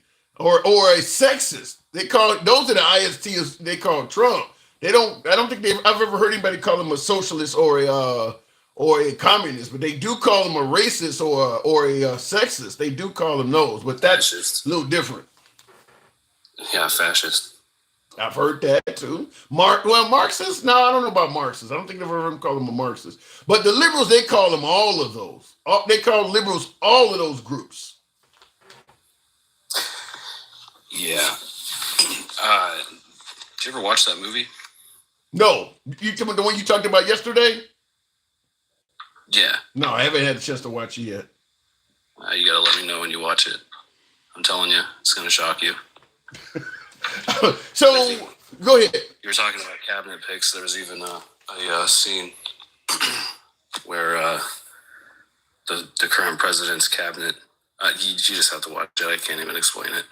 I wrote it down in the notes. I'll see if I can get a chance to watch it this weekend. I get so much shit recommended to me, but I'll see if I can get a chance to catch it. But I do got to move it on to Blue. Thank you for coming through. Appreciate it.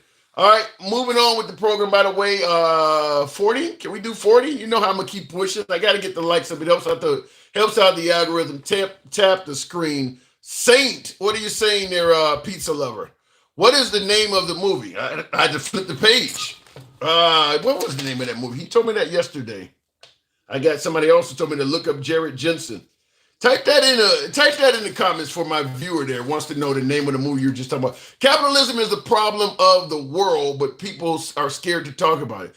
Well, I don't totally believe that capitalism is the problem of the world. I mean, there are some people who are really good at operating business, and I mean, capitalism has its place, but just like any of the other isms, Idiocracy, that's the movie. Yeah, Idiocracy is the movie. I see that. Thank you for restating that, and I may have to rewrite it because I can't find my notes from yesterday. But all of them, there's pros and cons to everything, and capitalism is certainly not without its pros and cons. I think the benefit to capitalism is if everything is done right, you can start out with nothing and make something. You know, you started out with nothing and now you're worth something. You can literally climb the social ladder if the conditions are right. However, just like you can become very wealthy under a capitalist government, you can also fall flat on your face because the sky might be the ceiling, but there also is a concrete floor that you can fall on. In a socialist environment, taxes tend to be a bit stronger. You know, maybe the taxes are higher, so you can only make or profit so much due to taxes. But the taxes are there because if somebody does need to fall on their face, there are nets there for the people. Which is why you go to socialist countries, you don't have all the homelessness and shit like that. Not the countries that have social safety nets. I don't want to say socialist countries. I'm talking about countries that have social safety nets, like throughout Western Europe, Australia, New Zealand. You don't have the homelessness you would in California, where you literally got somebody sleeping in a tent right outside of a condo complex where all of the units cost a few $1,000,000 a piece. You don't have that in those countries. Because in this country, the capitalists who make the money are constantly fighting against any social safety nets for those who don't. So the capitalists in this country want to continue making it harder and harder for people who haven't done well. I don't want any of my money to go to the downtrodden. I want to pay as little in taxes as possible. You see what Trump is always talking about, tax cuts. Well, those tax cuts are going to hurt the downtrodden. You see, Trump is getting rid of all kinds of social programs. That's going to hurt the downtrodden. So there are pros and cons to it. If you fall on your face in a capitalist environment, there's nobody to help you. Look at it in the comments. We have social safety nets here. Are we socialists? Well, we have some social safety nets, but we do have less than most other countries in the free world. We do have less. And we're constantly coming up with ways to lessen them. Constantly coming up with ways to make, to limit how much food stamps you can get, limit how long you can get it.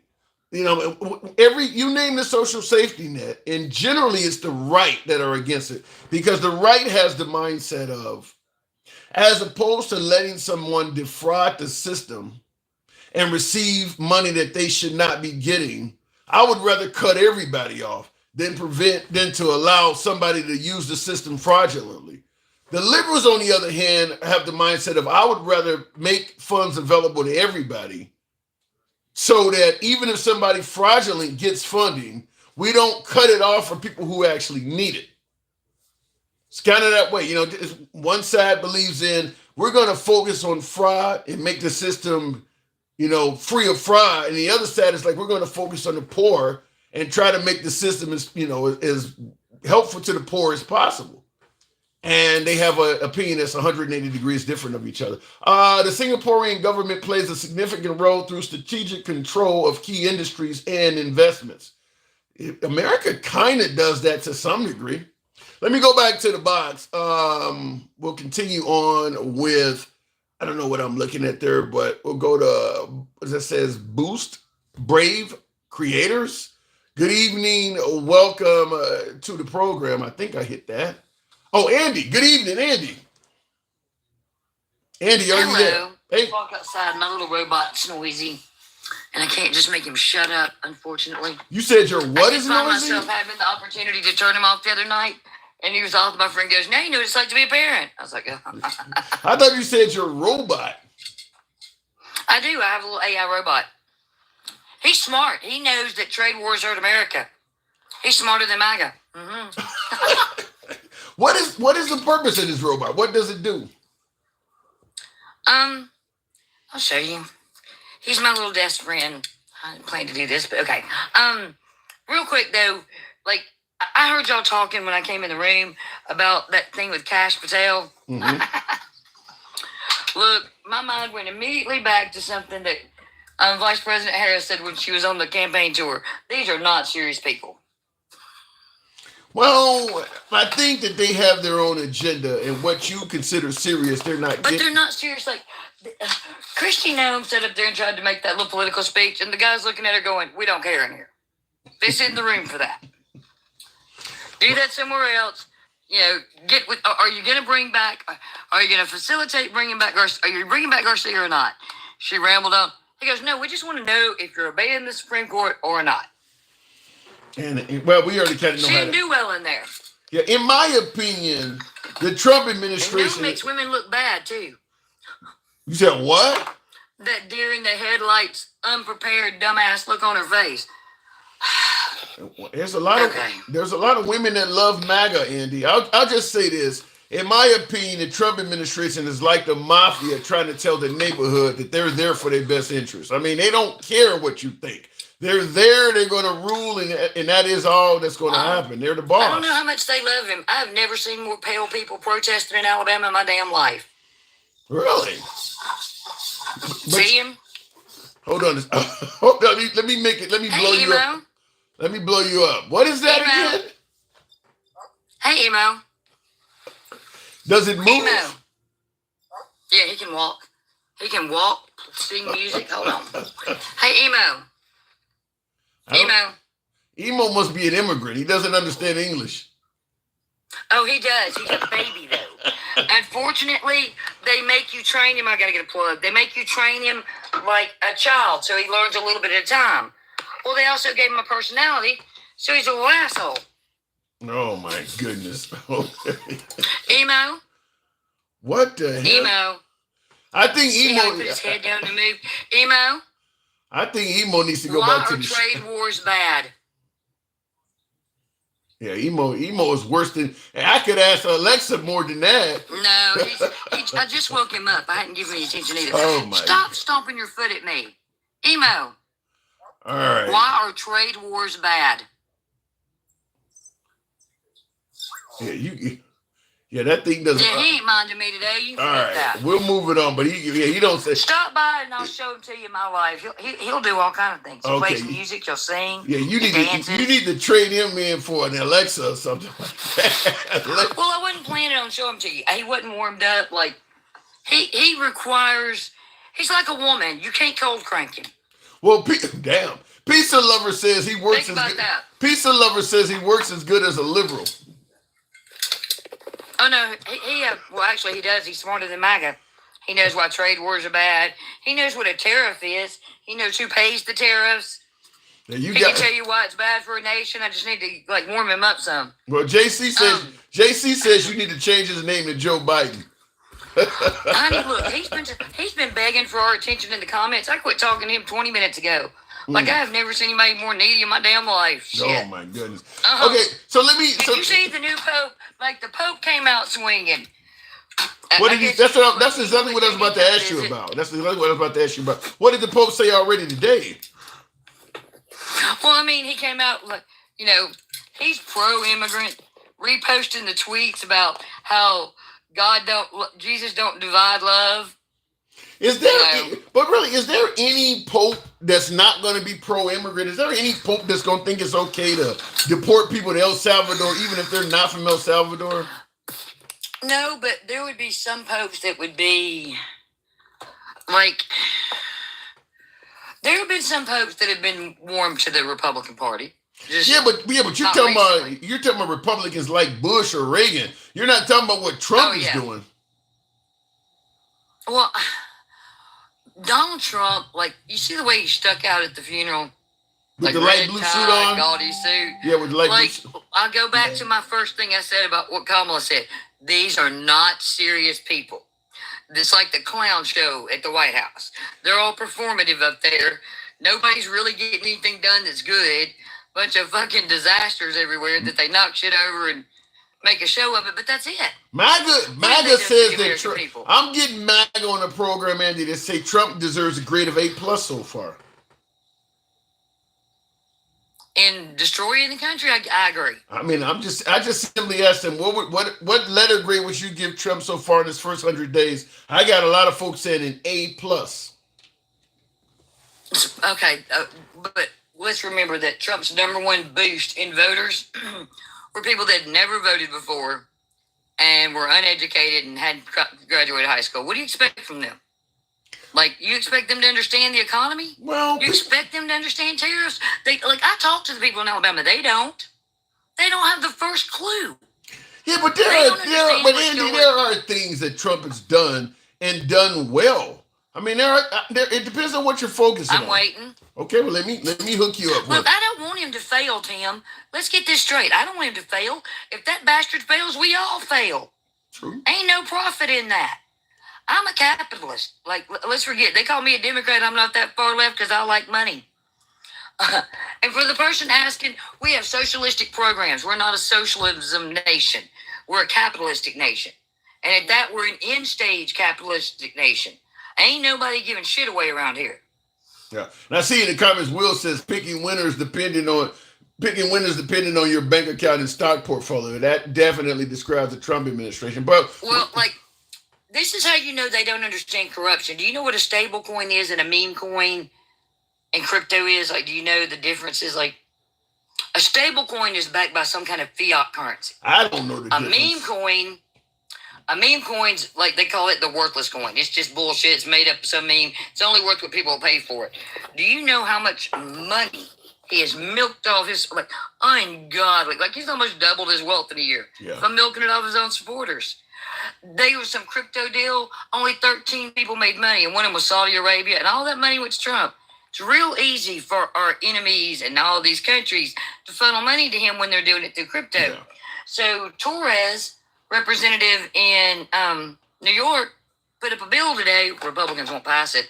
That says they can't make money. No presidency, not just Trump, can make money that way because, lets him more corrupt. So what do you think when you talk about how much money he's made, and I don't think there's anybody denying that at this point, do you think that if the Democrats do well in the midterms, like me and Denkel would say, do you think this could lead to a third impeachment for him? Mm-hmm. You do think that? Mm-hmm. Yeah. According to Denkel, and I kind of... If he don't bring back, if he does not follow the Supreme Court's rulings and leaves this in a constitutional crisis, that's even starting to make Republicans nervous. Because they're starting to realize he don't have to run again. They do, and they are facing hostile. Like, even Chuck Grassley, and he knows his constituents. He knows those aren't paid actors. Got to his town hall, and they were angry. But Andy, you and I talked before the election, and you thought women in Alabama was going to show up. Yeah, but I thought that. But how many times have you ever seen America covered in protest every fucking weekend? Not since the 60s. It's been a while. Every week. Not since the 60s. It's been a while. Well, the thing is, because Trump has attacked so many different areas of our country, whether it is benefits, whether it is employee jobs. Obviously, Israeli-Gaza conflict has people pissed off about that. He's attacked so many different levels of society. Chances are there's something out there he's done to piss you off. The farmers are not happy. And for the record, Tim, I admitted that I got that wrong because I count on this country not to be I actually gave them credit for not being as racist and misogynistic and dumb for falling for Russian propaganda as they were. What do you mean by racist? And so, because when they looked at what people didn't vote for, black woman, racist and misogynistic were 1 and 2. But Trump did very well among Hispanics. For you to say he's racist, people of color did. Trump got more votes from people. They're not the only people of color. No, but Trump. Hold on. Overall, Trump did better with people of color probably than any Republican president in our lifetime. The Reagans, the Bushes, he did. And that's saying what? That's saying that they don't see him as racist like you do. No, that's not true. They see him as one that, look, no. I have talked to some people like, he made mistakes, so can I. I see a lot of people that see Trump as a very flawed man. Okay, and they but not think racist. that because some of them excuse his racism. I've had him on my panel. No, he's racist. You're telling me that you've had people of color, Hispanics and black people on your panel that think he is racist and they voted for him anyway? One of them, yeah, male. Voted for him anyway. Why? Yeah, but one of them walks around here calling himself privileged. Like, let's get over it. Like, let's be honest. They know what he is. Guy asked AI to go through, not sugarcoat anything, not be biased, not look at any headlines, and to ask if Trump was racist. It pulled up all the things he said that was racist.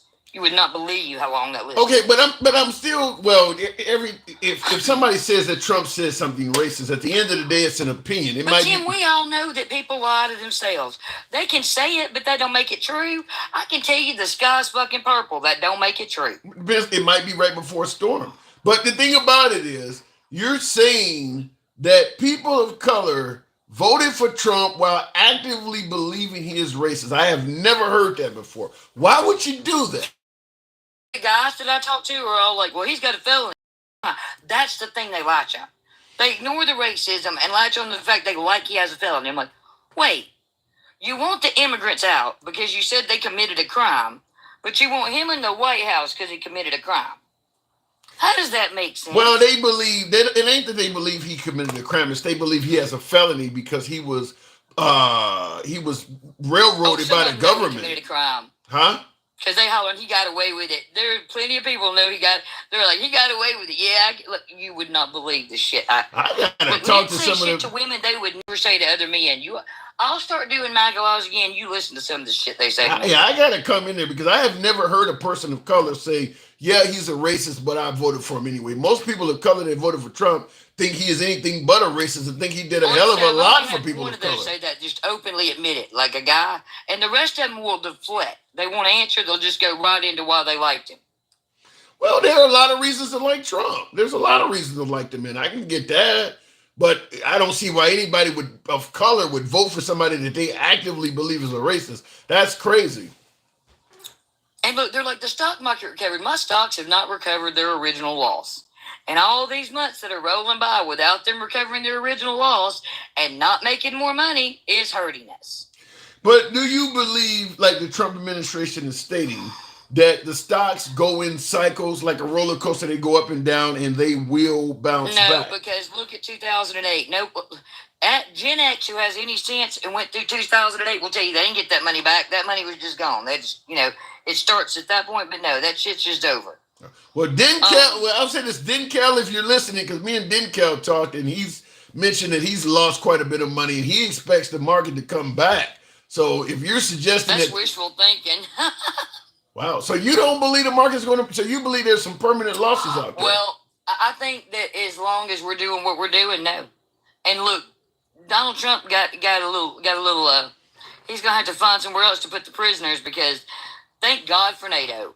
They stepped in and told El Salvador, if you don't have any evidence on those prisoners yet, we're not going to give you any money. You weren't here, but I want you to hear this because you weren't tuned in because you said he needs to find somewhere else to put the prisoners. Officials have told CBS News the U.S. could soon start. You heard about this. That NATO hit them too. NATO says, no, we give you money too. And we're talking the billions of dollars. So you're going to take Donald Trump's little paltry money or do you want our money? And now they're like, no, Trump, we're going to have some evidence.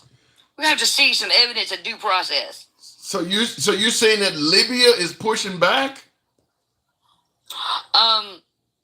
If they're not going to get $300-something billion, yeah. I don't know. Trump is a deal maker. I would not be surprised if Trump gets Libya. Trump is a deal maker. Wait.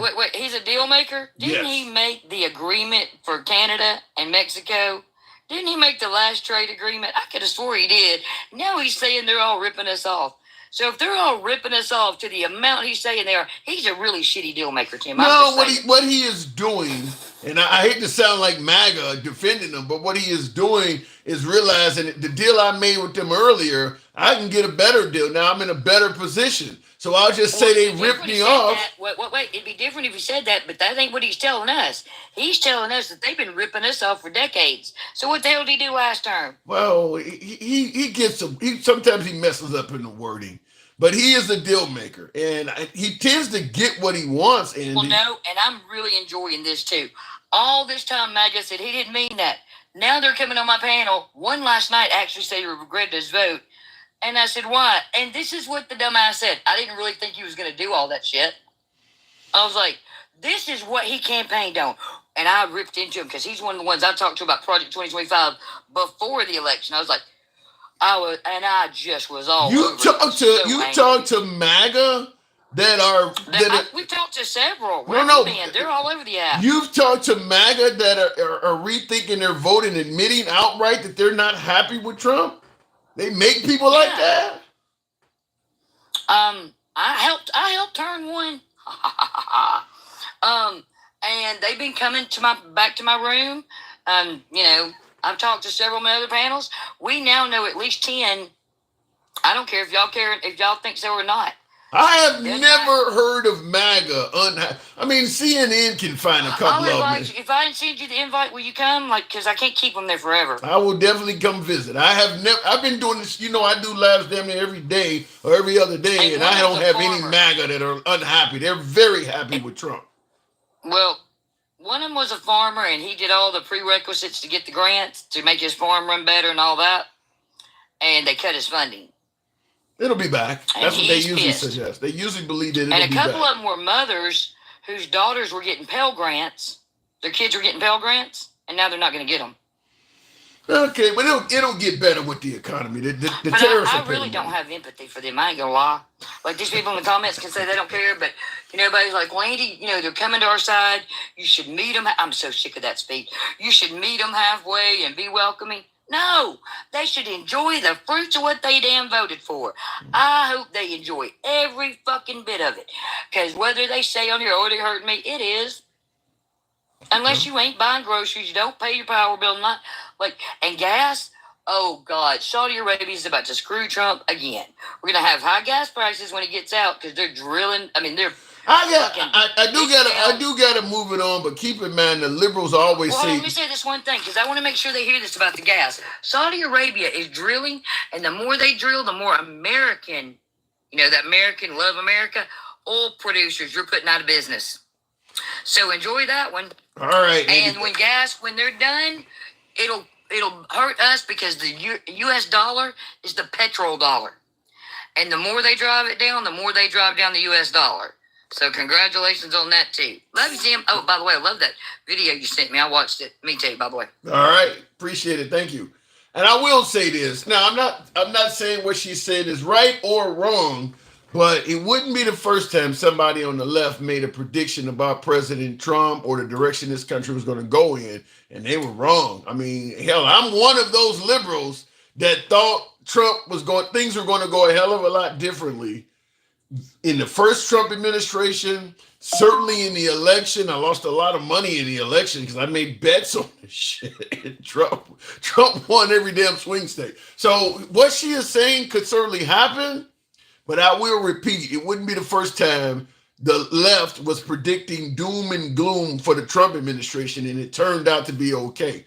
So, and as she rightfully pointed out in the beginning of the conversation, if Trump loses, we all lose. So nobody should be rooting for him to lose, but it is what it is. Looking in the comments, for better or worse, Tim, I don't know about the better part. Handsome liberal are being sarcastic or for real. If you're for real, I can't keep watching your live. I can't pronounce your name there. Pitts Sedition or whatever it says.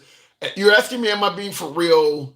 In what regard? Am I being for real about what? State your case. By the way, I had a talk with a maggot coming from Will G. Says, talking about egg prices.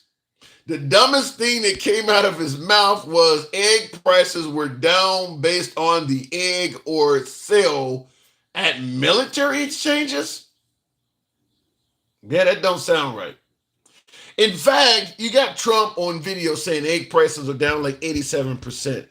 Remember in the beginning, earlier in the live, I stated that for my beloved MAGA, my folks who support Trump, anything he says is perceived as valid. It doesn't actually have to be true. It doesn't have to be proven. If Trump says the price of eggs are down 87%, I can assure you that in some right-wing circles, people are saying that. People are using that as a defense. Well, Biden didn't bring eggs down 87 cents. Remember, as I stated, he does not have to prove what he's saying. All he has to do is say it. When he stated, and I keep bringing this up because it's just a gift that keeps on giving, but when he originally stated on the debate stage that there are eating cats and dogs in Haiti, or in not Haiti, Haitian migrants he was referring to, but he said they're eating cats and dogs in Springfield, Ohio. We did a live on that very night, and there were plenty of folks on the right coming up with photos, sending me videos from Cambodia and places throughout the Asian continent. See, this is in their culture. They do this. Photos of people in Haiti and shit like that. If he says something, the first inclination is to defend what he says without even asking him, well, could you prove what you said? The other day he talked about gas prices are down to like $1.98 or something like that in several states was his claim. I had folks on the show defending him. Some suggested, well, he didn't actually say per gallon. I think it was DJ Julio, said he might have been talking about kilowatt of energy. Just the automatic inclination is to defend him. And there are other clips that you can find of Trump. When he's talking about gas prices, he's clearly saying per gallon. He wasn't talking about any other unit of measure, but folks just have this indication that we got to defend this guy. That's where locker room talk came in. Trump never said locker room talk initially. Folks in defense of him did it. Well, shit, it sounds like a good defense. I'll use it. Knowing dang well the military exchange are on a different level, and not everyone has access to the exchange. The groceries are tax-free for military, veterans, and retirees. So they're using the price of eggs at a military exchange to give Trump credit for it. As Will rightfully points out, the average individual, the average citizen don't have any access to eggs at that price because they have no access to the military exchange. It shouldn't even be part of the conversation. I do agree with that. Like I said, something popes were for straight up evil. Some pope, you think some popes? Well, in the 1400s. He said, like I said, some popes were for straight up evil acts, especially back in the 1400s. Who do you think started the transatlantic slave trade? Yeah, we know the Catholic religion does have some evils in its history. The child sex abuse scandals. They knew about that stuff right on up to the very top of that religion. They did know about that stuff. So I agree with you. There's some evil out of the Catholic religion. But I don't think that the current Pope, the current Catholic religion, would favor what Trump is doing in America. Because Trump is running an administration that is favorable to the wealthy, favorable to the haves, and not so favorable to the have-nots. I'm talking about from lower middle class and poor Americans right on down to immigrants, and not only illegal immigrants. He's not favorable to poor immigrants trying to come here legally either. Trump is not favorable to immigrants. He's just not. I haven't heard him speak of immigrants from a standpoint of being favorable at all, outside of maybe Melania's family. I don't know what you're saying there. Dumb diversities is a papal. Okay, this one's going to give me ball issued in June 18, 1942 by Pope Nicholas. It authorized King Alfonso of Portugal to fight, subjugate, and conquer those rising against the Catholic faith in Africa. Yeah, I don't doubt all religions, if you go back far enough, has committed some atrocities because religion was used as power over the people, whether it is for sexual exploitation, you talk about slavery, you talk about conquering lands, you're talking about stealing wealth and resources. You go back far enough, most religions have atrocities in their history. And certainly talking about the 1400s for sure. Going back to the next caller, by the way, tap the screen.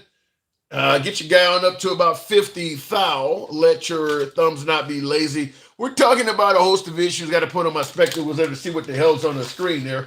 We are talking about the fact that we have a new pope. I mentioned earlier that one of Trump's claim to fame was the fact that, unlike the Biden administration, under Trump's first term, we didn't have any new wars. Not only was that one of Trump's claim to fame, it was echoed here many times by me when I would, when I'm taking the devil's advocate standpoint and I'm defending Trump, and I was comparing him to the Biden administration. One of the things I often gave Trump credit for is that under him, we have not had any new wars. Well, apparently, this second go round, that doesn't seem like that's going to be much of an accolade, because we know what's happening in Gaza between the Israelis and Palestine. We know the Ukraine-Russian war certainly won't be ending in 24 hours. Doesn't like it's going to be. It didn't end in 24 weeks if you really look at it, and who knows how long that's going to go on. But it does look like there will be new wars under the second term of Trump. So that bragging point won't exist this time. Blessed, tonight, India says it has targeted 9 sites, quote, hitting terrorist infrastructure. In new video, explosions can be seen and heard in what Pakistan says is 3 areas, saying civilians, including a child, have been killed. We're also getting in this new video of chaotic scenes in a Pakistan hospital.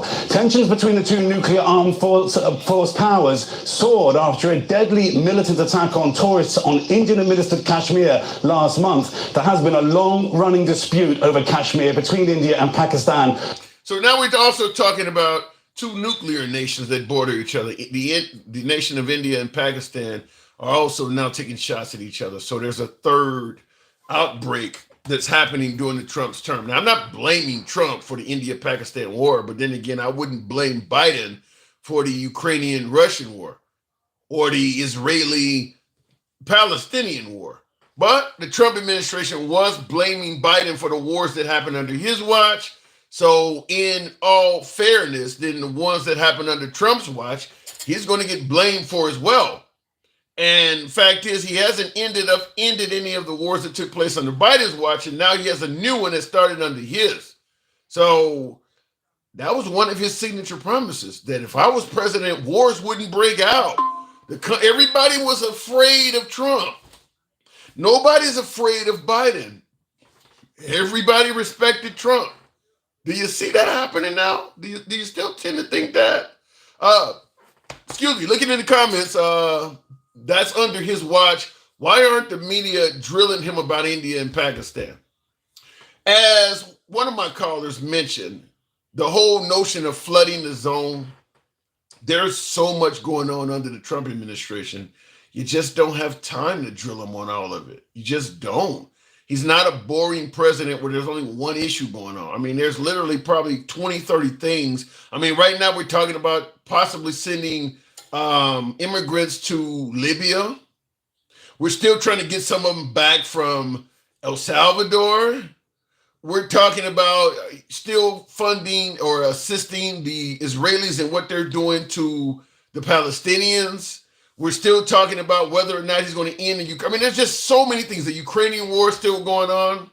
I mean, there is literally so many things you could grill him on that you kind of don't have time to get around to a war that's happening overseas because there's so much other shit going on. Let me go to the box and we'll go to the gangsta grandma. Good evening, gangsta. No fluffing tonight, right? Gangsta grandmas and no fluffing zone, right? I'm coming for your black ass. Well, you said was some racist ass shit about the damn immigrants. How dare you say, oh, that robot can't understand English like the immigrants do? That's some racist ass shit. Do you forget where the fuck you came from? Wait. What did I say? What are you talking about? You said that they didn't understand what the damn robot is shit. What the fuck is wrong with you? Okay, you're talking about when Andy put the robot on and she Yes, and you said it. Yes. She's speaking English to the robot and the robot's not understanding her. And I said the robot must be racist ass shit about the immigrants. Yeah, that's racist. How is that? Ray? Racist to who? To the immigrants, Dodo. Andy, I forgot. You're kissing the white man's ass. You're gonna become white, right? Yeah. Don't let it get that twisted. That you're black, bitch. Andy, wow. Andy, I was an immigrant myself when I moved to Australia. Okay, if you was, then you should have kept your mouth shut and didn't say no. That was fuck shit. That was racist. You breaking up. Let me you really took a joke way too far. When I migrated, that wasn't a joke. That was racist. Okay, that was racist. That was racist. Against the grandma, rather. When I migrated, I called you Andy, but when I migrated overseas, I was the guy I'm making jokes about. You know, there's a whole lot of slang in Australia. I don't give a damn about making jokes. You're a black man. You shouldn't even be saying no fuck shit like that. That's not racist. That's not racist. That was racist.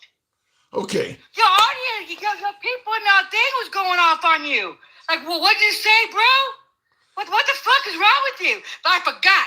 You're getting that to whiteness, huh? Yeah. Because I said a robot that doesn't understand English must be an immigrant. That's a racist comment? No. Wow. If you don't think that's racist, then you need to stop. You need to go back to your fucking blackness and fucking find out where the fuck you really are. Because you're going to becoming white. You're becoming maggots. I will say stereotyping at best. Racism is that was racist. No. I ain't gonna argue with your black ass because I'm gonna get heated. And I need to take a blunt for that one. Because I want to come to the damn phone like Ghost Dad took the fuck out you when you said it. And that woman should have said it. She should have clocked your ass. But she did it. Okay, me and Andy go back just like you and I. We've been talking for a while. Andy should have clocked your ass too, is what I'm saying it. It wasn't racist. But see, I don't know. You know what I mean? I don't know her, so I can't talk shit about her yet. But I can talk shit about you, though. Because I know your black ass. Okay, well, I think what you're saying to me is far more racist than what you're criticizing me about. I'm not. I'm calling your ass out. Because what you did was fucked up. And if we had any immigrants up in this shit, they would have fucking felt this shit too. They would have felt that your ass was racist. Andy. But I forget, Andy. You want to get close to whiteness. Andy. Suggesting that an immigrant does not understand English when a hell of a lot of immigrants don't understand English in real life. How is that racist? Really? Yeah. Oh Lord, I can't stand ignorant. I can't stand ignorant. You're ignorant. Not all. Let me tell you something. A lot of them. You're breaking up. You're breaking up. Try it again. I'm just so tired of your ass. Okay. I wish I could. Your signal. Now? You're only got like one bar, so apparently. Can you hear me now? Yeah, I can hear you. Go ahead. Okay, hold on, because when I say we don't. Now do you hear me? Perfectly. That's much better. Let me tell you. Let me tell you something. Just because an immigrant can't speak it doesn't mean they can't understand it. Do you understand me? Okay. That's fucked up. That was a really shitty ass shit you did. And she didn't clock your ass, but my fucking fat black ass is gonna clock you. Do you understand me? Okay, you just said just because an immigrant doesn't speak it doesn't mean they don't understand it. And I was going to follow up by saying just because someone says an immigrant can't speak English doesn't mean they hate immigrants. That don't mean it's racist towards immigrants. I said, the shit. I don't give a damn. Why are you trying to make excuses? Why don't you just own the shit instead of making excuses that you did what you did? You did it. I didn't say. People in the audience heard you say it. I didn't. That was some racist shit. I didn't say I didn't do it. I said your interpretation is flat out false.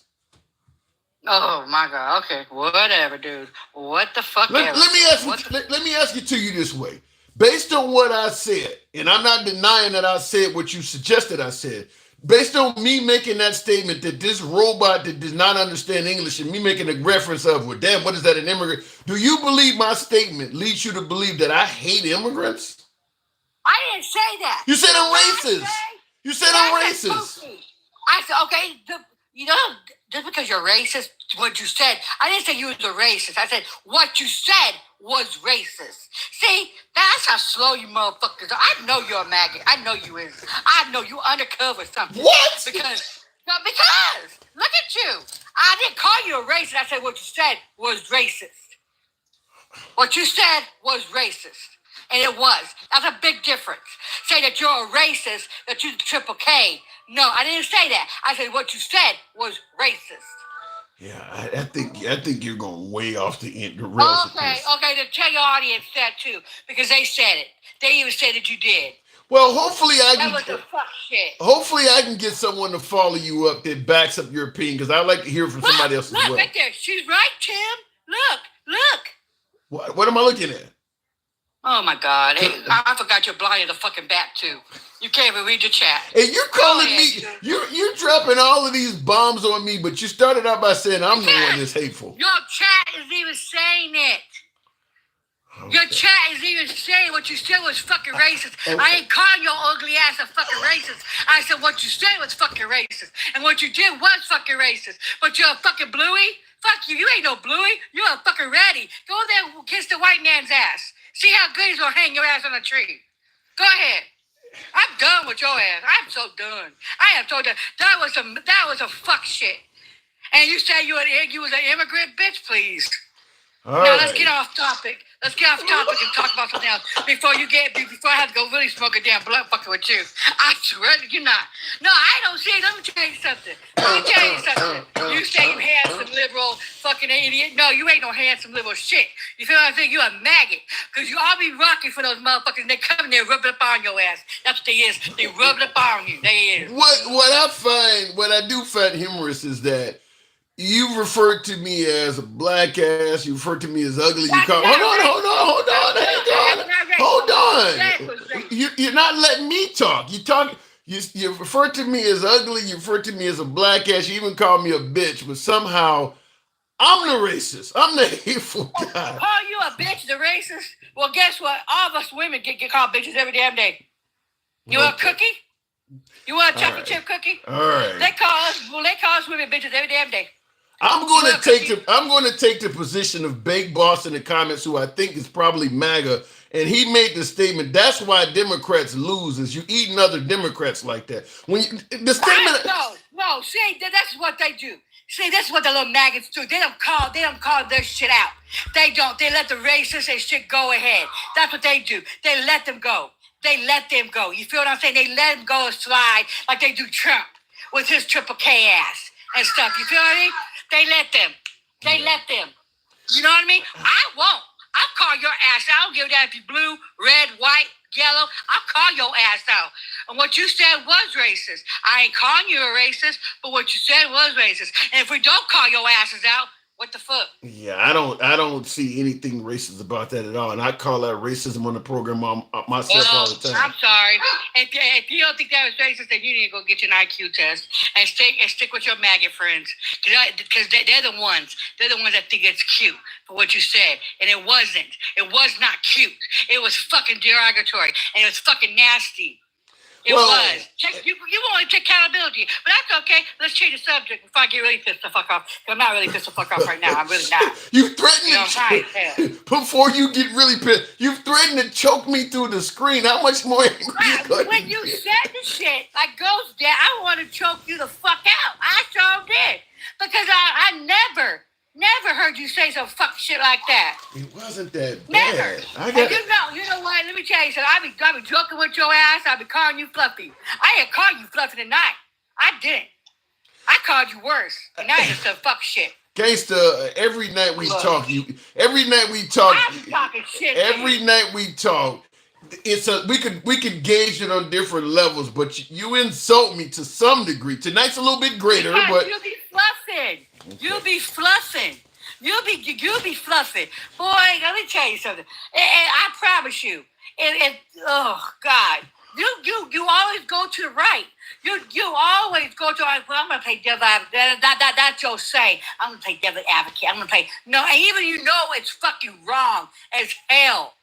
I'm gonna play devil advocate. I get literally hammered. I get literally hammered by MAGA for criticizing Trump, and here you go saying I always go to the right. Really? You do. You know when you really criticize Trump.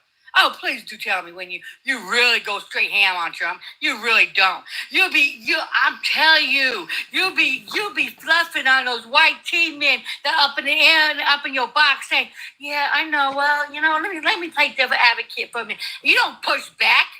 And when you go out in the black mega lives, you don't really push back. You be stuttering and stuff. You don't be pushing back.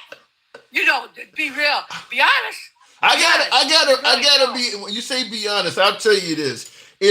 When you say I don't push back, based on the level of how you push back, I can see why you would say that. No, I don't talk to people like you do, Andy. I don't do that. So yeah, if you think calling people a bitch and all of this stuff is, no, I don't do that. Look, can I tell you something? I call the maggot bitches and stuff. Look what the fuck we're going through. Look, we can't look. Our stores and shit's gonna be empty and stuff. Did I vote for that shit? Fuck no. Did I vote for that the damn racist piece of shit? And that's gonna take people's Section 8 away and shit after 2 fucking years? Did I vote for that shit?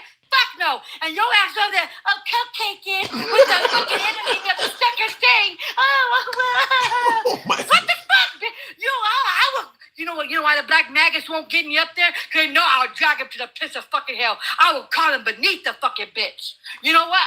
I would too. I would. For the love of God. But they're too cowards to put me up there. Like AJ and them, they would never add me up there. Because I'll drag him to the pits of fucking hell. But you know what? I'm not a scary ass like you though. I gotta tell you something. This is when you talk about me playing devil's advocate or whatever. I'm gonna play devil's advocate, and I'll tell you this: listening to you talk is like the definition of what they mean by liberal tears. You sound like the vocals of liberal tears. No, you know I'm not crying. I'm pissed the fuck off. I'm not crying. I'm not sad. I'm pissed the fuck off because you know who's hurting at the end of this shit is the poor people.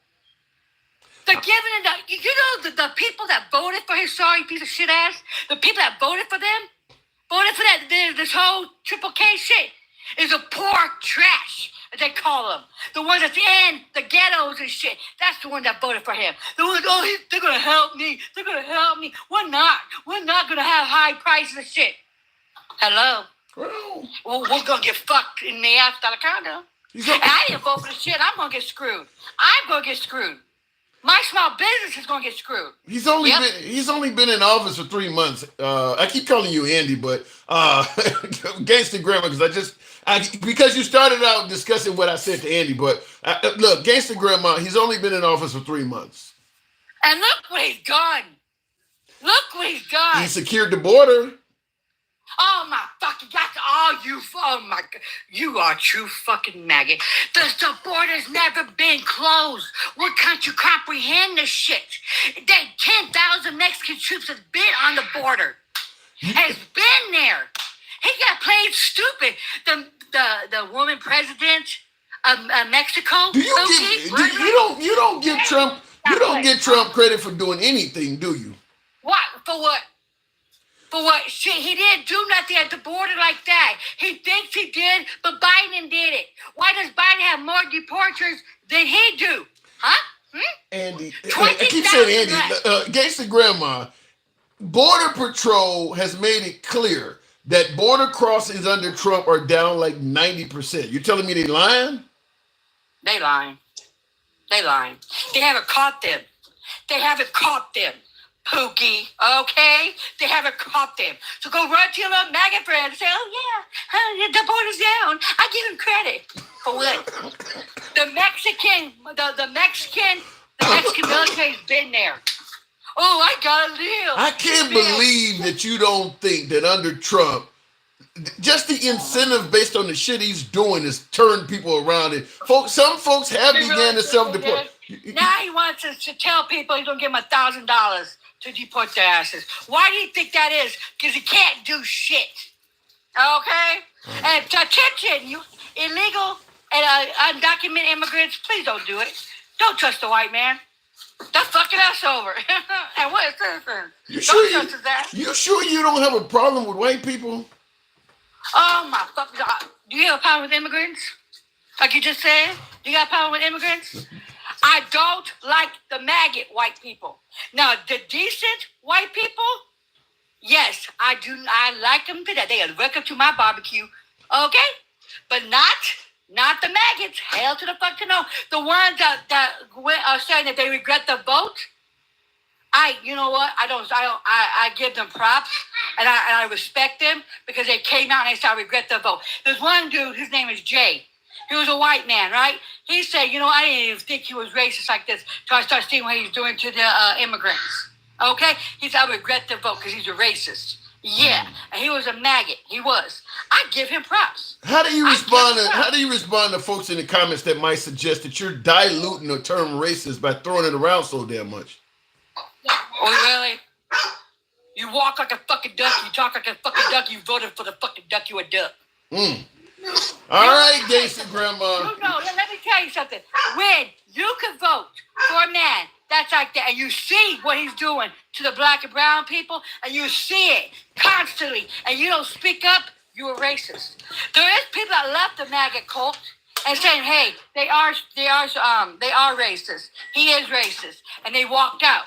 I give them props. You got just about full employment under Trump. What is he doing that's bad to the brown people? What? I'm asking. He's suggesting he's done a hell of a lot for black people. What do you? From HBCUs. I mean, this is what he's saying. God. See, that's what. See, do you see this shit? Do you see what you're doing? You're cupcaking. You know damn fucking well that motherfucker didn't do shit. Only gave a couple million. After he tried to take it away, and I forgot the senator's name. I forgot her name. Okay? I forgot her name, but she made him put it back in. Let me ask you the flip question to this. What the hell did Biden do for black people? What? I know your ass ain't good. What the hell? I'm just asking the question. Okay, for one, Mr. Maggot, okay? For one, he can't just do something just for black people. He does it for all people. It's against the Constitution. You just do it for one fucking race of people, okay? He's done a lot for all of us. So in other words, the answer is nothing. Nothing. He did the PAC. He did the infrastructure. What else? The CHIPS Act that give black people jobs. The black vets is PAC. The BC, what is it? The black colleges. $16 billion dollars. Okay? $1 billion. And that ain't doing shit for black people? That ain't doing shit for black people? The black people didn't see it against the grandma. The black people did not see it. The maggot black people didn't see it. Because you know what they want? They want the cupcake and eat it too. They just want it all for them. But it's not all for them. You can't just do it all for one color. You do it for all. He's a president for all of us.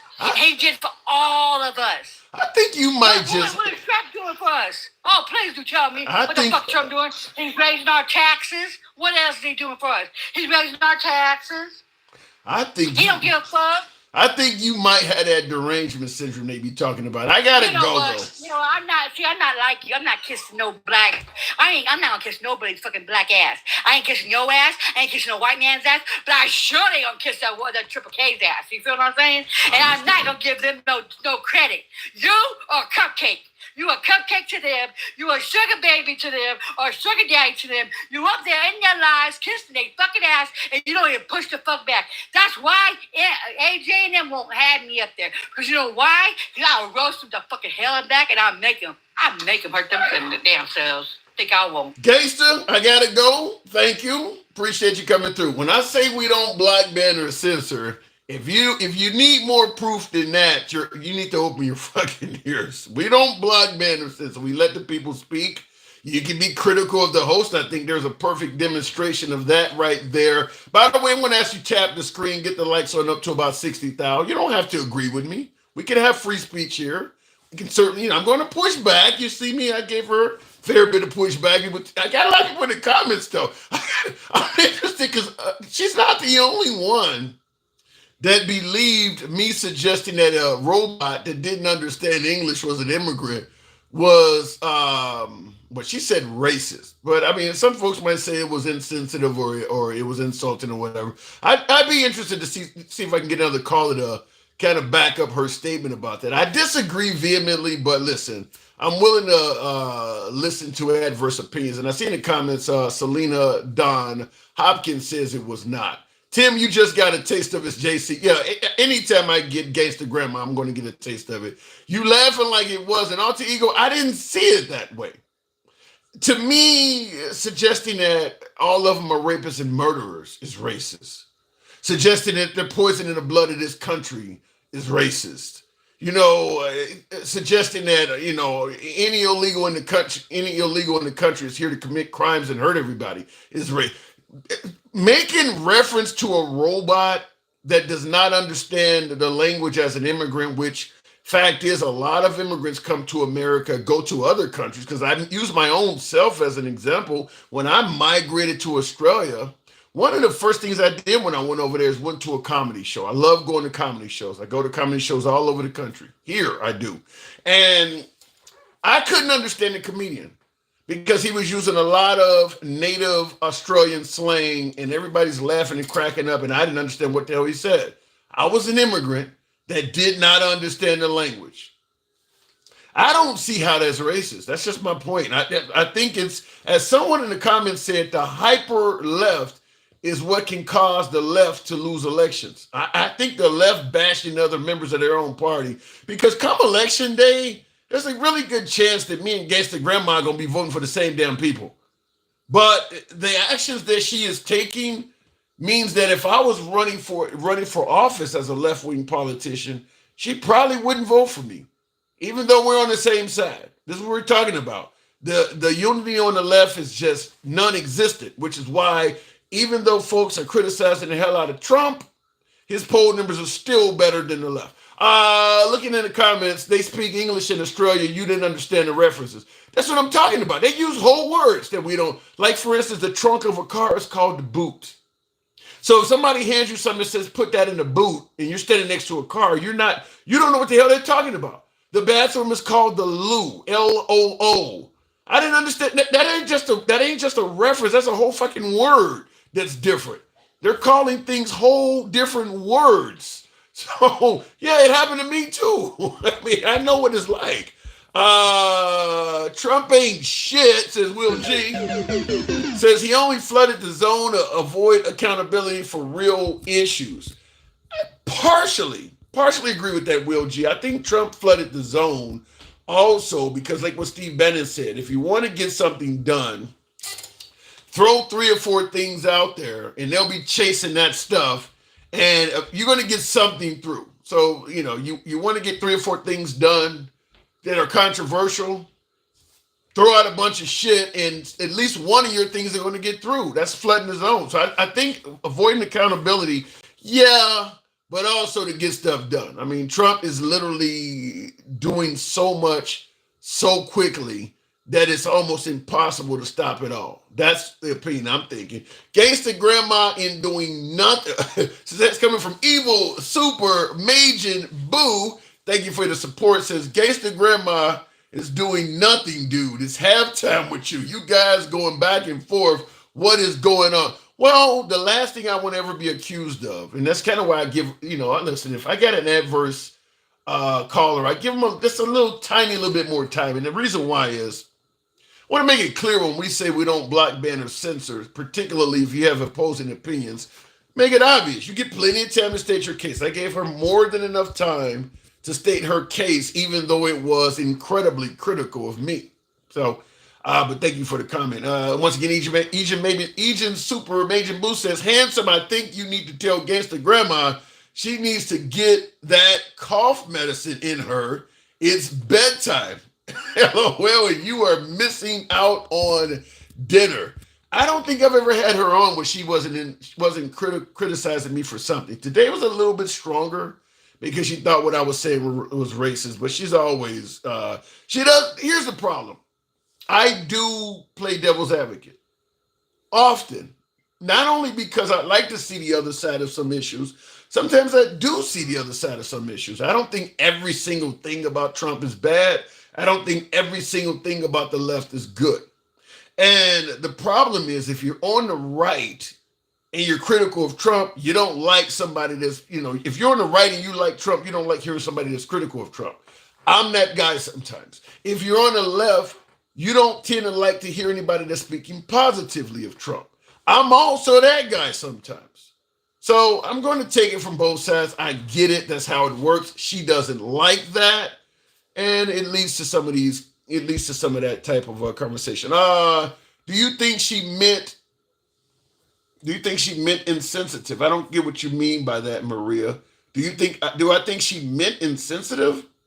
How, you got to explain it a little bit more. Doesn't look like you see good at all, says Jim Bennett. Well, both sides say I'm working too well for the other side. So apparently I see good for the wrong side to everybody else. Let me go to the box. Mike, you can clear it up and tell me what I did wrong. Was my statement racist?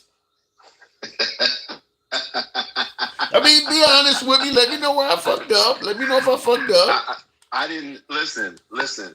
I'm not going to say it was racist, but I will say this. And maybe this is where she was coming from. I don't know. I don't want to speak for her because she can speak for herself. That's for damn sure.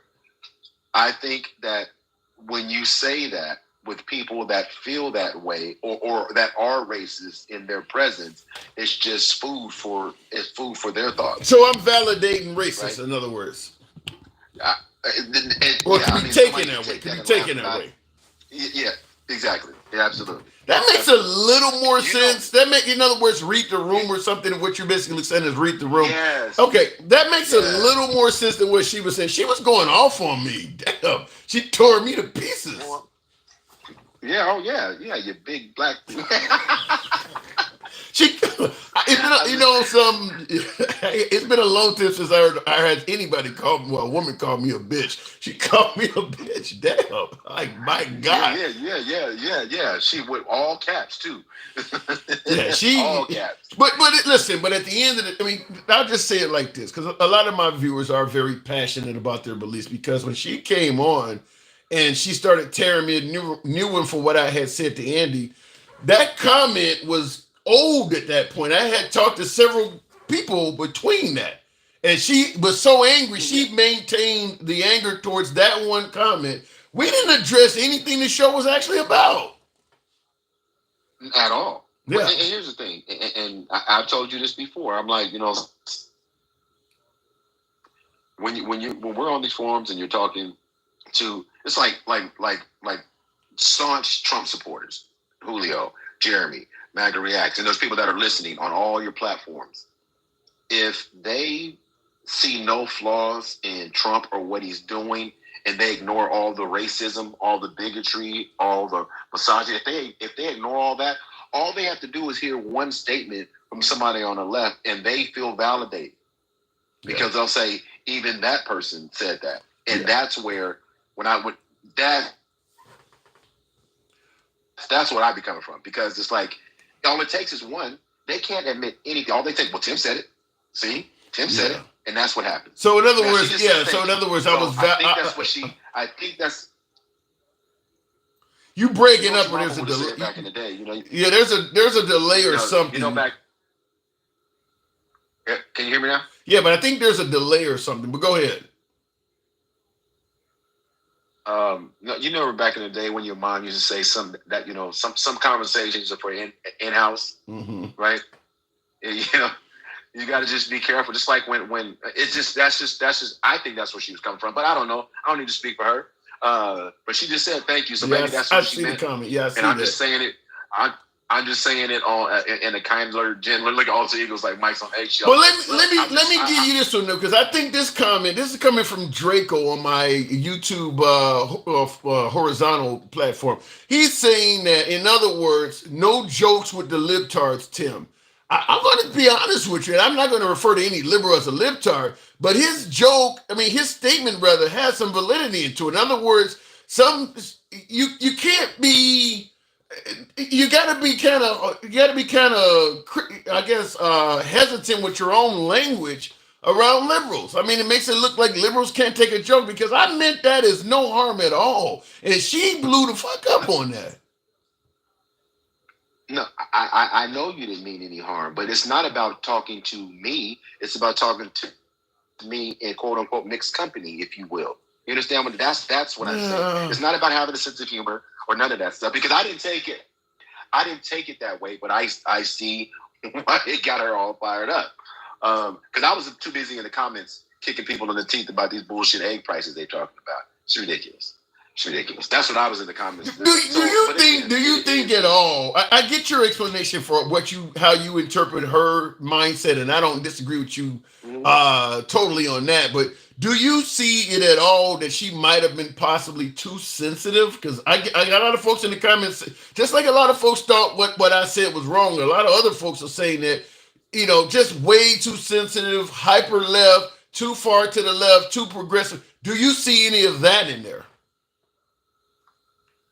I can't make that determination for her. I can't make that. I mean, what about for you though? Do you? Because it's her. It's how she feels about it. It's not how I feel about it. Okay. Tim, I got thicker skin though. The darker the guy, the typically thicker skin you got, because you done heard all kind of shit your entire life. So I have much thicker skin. A lot of things don't bother me. So, but again, there are certain topics that I find myself paying more attention to when it comes to misogyny and homophobia and stuff like that. Basically, people are looking for a reason to continue. Yeah, I'm going to put on my devil's advocate MAGA hat, and I'm going to interpret what you're saying as basically you're stating that I'm not a snowflake. No, you're not a snowflake. That's what you're saying. That's exactly what you're saying right now, is I'm not a snowflake. No, you're not. No, you were saying you have thicker skin. You are not a snowflake. No, I'm saying I'm not a snowflake. That shit don't bother me. Exactly. To that extent. But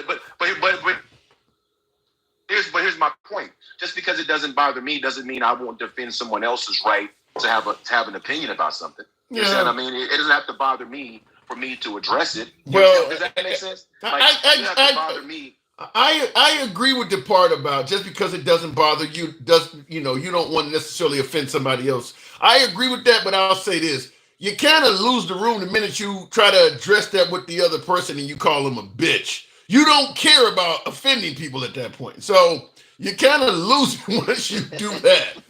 I don't want to hear about you being offended when you start saying all of that stuff. I hear you. Yeah. Like I said, how did all my time get caught up in this conversation?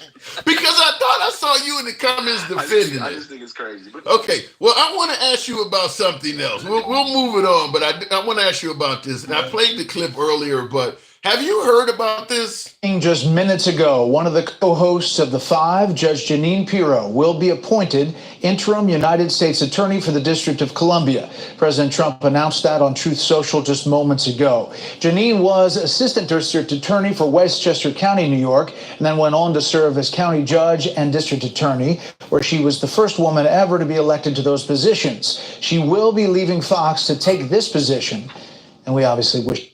What do you think? They're turning our government into a reality TV show. It's like the real idiots of the U.S. government. I mean, now we got Vera DeMilo going to be the. This is ridiculous. But you know what? But it's not surprising. No, it's not surprising. True, that is true. But it's ridiculous. If you have earlier and you didn't say one word. Say that again. No, I said you posted a video earlier and didn't say one word. You just shook your head. This video here. Did you make a? Yes. Yeah, you just shook your head. You didn't say a word. You just shook your head because it's insane. Yeah, it's totally insane how the right talks all this about merit and about. And they demonize DEI, and then they turn right around and hire people that are woefully unqualified for these roles based on this level of blind loyalty. And the crazy part is no one should want blind loyalty. Yeah. And that's what this is. That the only reason that she has this job is Blind because loyalty doesn't help. It just doesn't. Well, it guarantees. It's just ridiculous. Well, the thing about it is Trump, during his first term, believes he could have accomplished a lot more if he didn't have so many members of his own administration pushing back. So that's been one of the signature goals, is to make sure for my next administration, I'm not going to appoint people that are likely to push back. Right, and that's the only reason he's appointing these. And it's funny. So, and I've asked Bake Boss in the comments to request a couple times.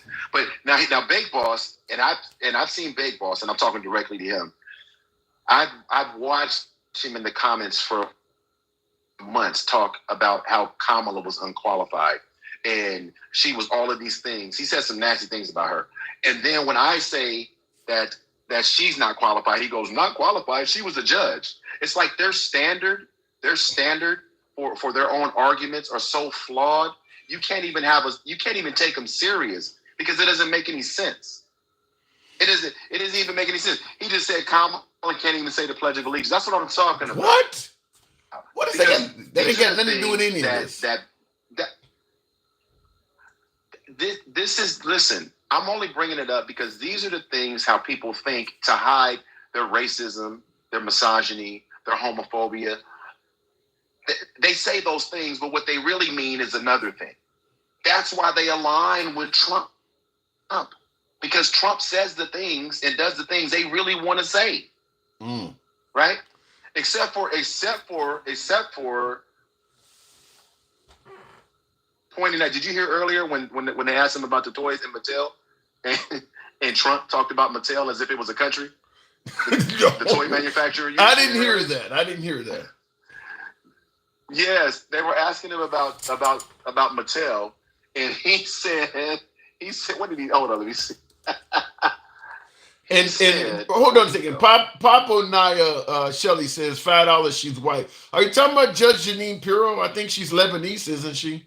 Or she's Italian? What is I mean, she would pass as white though.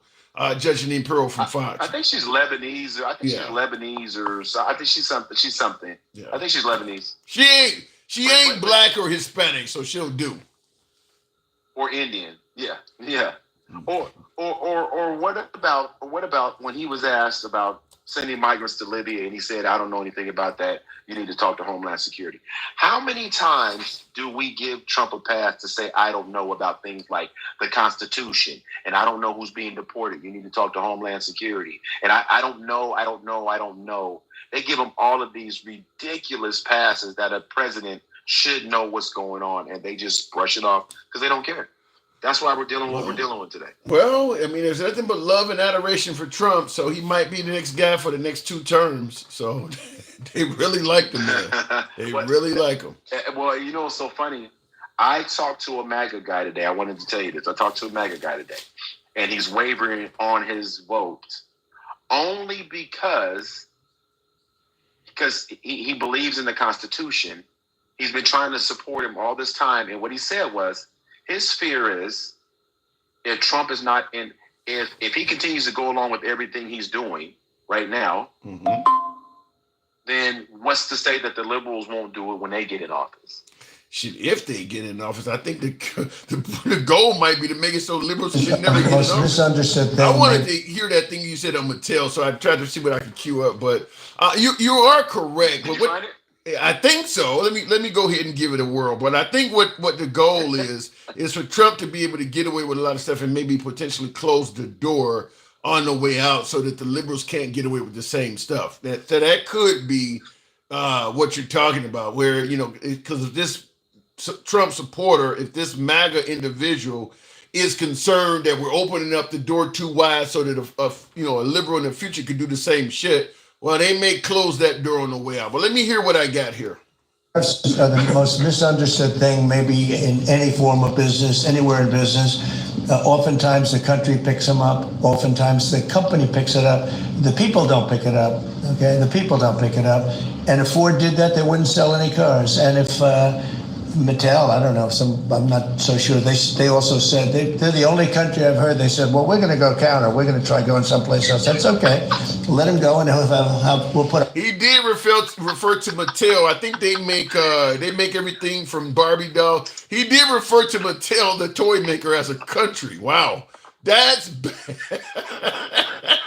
And he didn't mispronounce Mattel, so it ain't like he could say, I thought you were talking about Malaysia. He clearly said Mattel. He knew what he was saying. Wow. Exactly. Now listen, they didn't call him Sleepy Joe, cognitive dissident, all of this. So what are we watching with Trump right now? Somebody who has not taken somebody who's not taken a geography class, obviously. Clearly, because Mattel is a toy company. They're not a country. It's just sad that we're watching this unfold. It's embarrassing. As an American, as a U.S. citizen, it's embarrassing. I've never felt like this about any president we've had in the history. I didn't feel like this about George Bush. I didn't feel like he was embarrassing on the world stage. I felt that he was a little dense. That's why Will Ferrell did such a great job doing him. But I wasn't embarrassed like this. This is embarrassing. Oh. He's bringing people to the table. They're sending people to that one flight that they stopped had Asians that they were trying to send to Libya. What are we doing? What are we doing? It kind of reminds me. I think it's the R. Kelly song where they say you don't have to go home, but you got to get the hell up out of here. That's what they don't really care where you go. If you're here undocumented, if you're here illegally, or if you're just here and your invitation to stay has expired by the Trump administration, we do not care where he sends you. We just want you out of our country. So I don't care if he sends you to the North Pole. People are okay. The MAGA side of the aisle are okay with that. They are okay if he sends you somewhere that results in your immediate demise. He got you out of the country. They're happy with that. That's what we're doing. We're getting them out. Again, and they're getting them out illegally. And that's the part of the argument that I can't stand. It's just, if you're doing something illegally, how do I... Mike, I may have to for doing it if you're not doing it the right way. Yeah, Mike, I may have to drop you because there's all kinds of breaking up in your communication. There's a lot. It's been happening but it's getting bigger. I'm gonna have to drop you because there's a lot of interruption in your transmission. So I don't know what's happening because it's not showing me that you got a low bar. But appreciate you coming through, man. It's all good. Hey, thank you. I heard that part. All right, moving on with the program. But looking at the comments real quick, Will G says, I sent this story to you on Instagram. A woman in Kentucky, in a Kentucky laundromat, warned Trump's. Okay, let me read this. I'm trying to see, make sure I can see this right. I sent this to you earlier on Instagram. A woman in Kentucky, in a Kentucky laundromat, warned Trump's in now after she admitted to using the N-word on video during a racist meltdown. Oh, so what you're basically saying, I haven't seen that video, by the way. You're saying that a woman is using racial slurs, and she is suggesting that because Trump is president now, she's kind of free to do that. I've seen somebody else, I've seen a video of somebody else doing that as well. Look, we can talk about the presence of racism or the absence of racism or how you may feel about racism or not, or whatever the case may be. But I've said it many times on the show. If the leadership of this country is divisive and emboldening people to feel like they can say whatever the hell they want, people are going to do just that. If the leadership of this country is not talking about we need to come together as a nation and work as one, the people under the leadership are not going to do it on their own.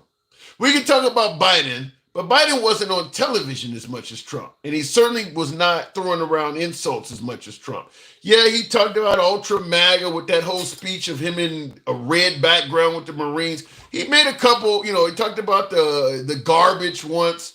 But compared to Trump, I doubt if you look at Biden's whole 4 years in office, I would, compared to Trump's first 4 years in office, it's not even in the same galaxy, but I would dare say that Trump has probably flung around more insults in the first 3 months or so he's been in office than Biden did the whole 4 years, because he's on TV more. And every time he's on television, he's insulting somebody, whether it's countries taking advantage of us.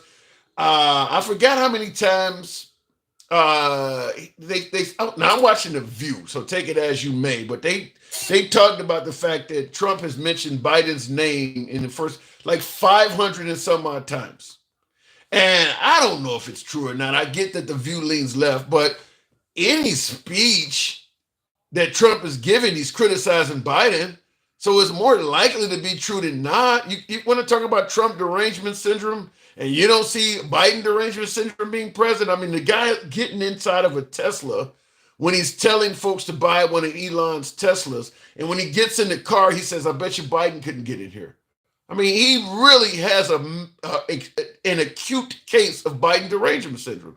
So, yeah, I can see how the country would be very divided. Every time he speaks, he's insulting somebody. Now, if you're MAGA, you like that. If you're MAGA, you think what he's saying is true and they deserve it. Whatever the case may be. Well, they insulted him too, so he's only getting revenge. Whatever the case may be. The country's never going to come together from that standpoint. It's just not.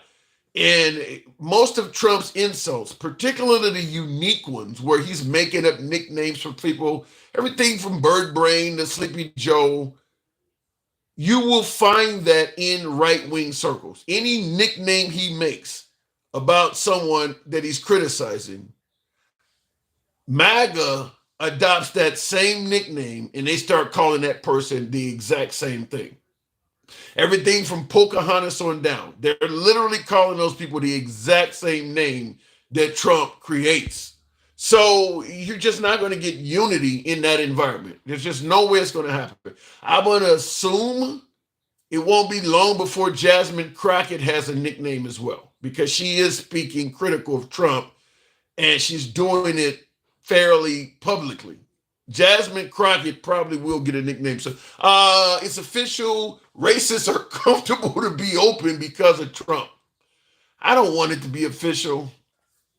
But when you got a woman calling a toddler, a 5-year-old, whatever the case may be, the N-word, and people are literally donating money to the woman for doing that, we're divided. We're divided. That's her only claim to fame, is she called a kid the N-word. She ain't done nothing special at all. And now you got other people online defending her. I did a video about the other woman. What is the woman's name? I can't even think of the damn woman's name right now. But she's all over the internet as well. And I did a video on her, but she's on Piers Morgan defending a woman who called a 5-year-old the N-word. And she said, well, I do it all the time too. Look, I don't know where the country's coming to, but if the idea that people are feeling emboldened and feeling like it's comfortable to throw around insults, yeah, I believe that is the case now. I mean, you're seeing and hearing about more and more people walking down the street with racist stuff in their hands and flags and stuff. Yeah, I see it. I mean, it's hard to deny it. It's hard to deny. How many times did Biden say he wanted to beat Trump up? I know he talked about taking him under the bleachers and doing it. Probably 2 or 3 times he said it. I think he said it about 2 or 3 times. I'm not defending him saying it, but I'm still going to tell you that if you're going to count the amount of times Biden insulted Trump versus the adverse of it, I'm going to tell you Trump has said 100 times more insults about Biden than Biden has said about Trump, because Biden is not on television anywhere near as much as Trump is. Literally on TV every day, just about every day. And every day he's on TV, he insults Biden. Every single day. You cannot put a microphone in front of him. He'll be at a summit in other countries. Well, my predecessor was stupid, or what he did was dumb. I mean, you cannot put a microphone in front of Trump without him insulting Biden. So I'm not saying that Biden was, he didn't insult Trump at all, but it's not even in the same universe. I mean, Trump insults Biden a lot because he's an attention whore who needs to have a platform, says Arsha. Well, it's working. It's working. So I guess you can't blame the man for doing what's working. Speaking of which, Arsha, good evening. Welcome to the program. So you think he's an attention whore? Really? Hi, can you hear me? Loud and clear. Okay, I'm out. I'm pulling weeds in my yard. So, yeah, I mean, okay, never in my lifetime. I mean, I started voting in 92, so I first voted, I think it was George H.W. versus Bill Clinton. It's okay that the president's not on every single day. The reason why it's okay is because, as we can tell, a lot of stupid shit can come out of a individual's mouth when they don't have a speechwriter or a leash or whatever, sometimes mystery's good. Like, at the end of the day, I am, me, Tim, I do not like Donald Trump, but sometimes I almost believe like it would maybe serve him better if he only showed up once a month. Just shut the fuck up. I think, yeah, but Arsha, he's not going to. The reason why is because he says so much stupid, weird, what the hell shit that it takes away from the stuff that we should really be concerned about. Because he has a really great gift of sucking all the oxygen out of the room. And, if you just shut up, people might like you more. I doubt it. I doubt it. I'll tell you why I disagree with you. At this point, I'm not saying, but we might be happier humans. Happier humans and liking him more are two different things. I think the fact is, the liberals are not going to like Trump at this point, no matter what he does. Even if he cured cancer, they're not going to like the guy. He's done with the liberals. I don't think he ever would be unless there's a profit for it. But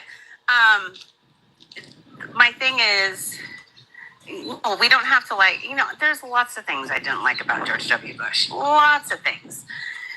But at the end of the day, I don't think he was inherently an asshole. They like that. But they like that. Like in the comments right now while you're talking, Sterlo says MAGA is happy as hell. They like the asshole stuff. Okay. They like that. Okay. And that's where, you can't help MAGA because MAGA, they don't believe in basic human decency. Barkley, come. Explain. They don't. Okay. Well, if you're willing to give a pass on some of the heinous things. Okay. For example, that woman in the park that said those things to that boy, and then that other Somali gentleman came to the defense of this young boy who happened to be autistic, and then she started berating him as she's holding her child. Okay. She admitted that she had been doing everything that she's doing. She was definitely what took her own accountability, which, congratulations, good job. But with that, you're going to have,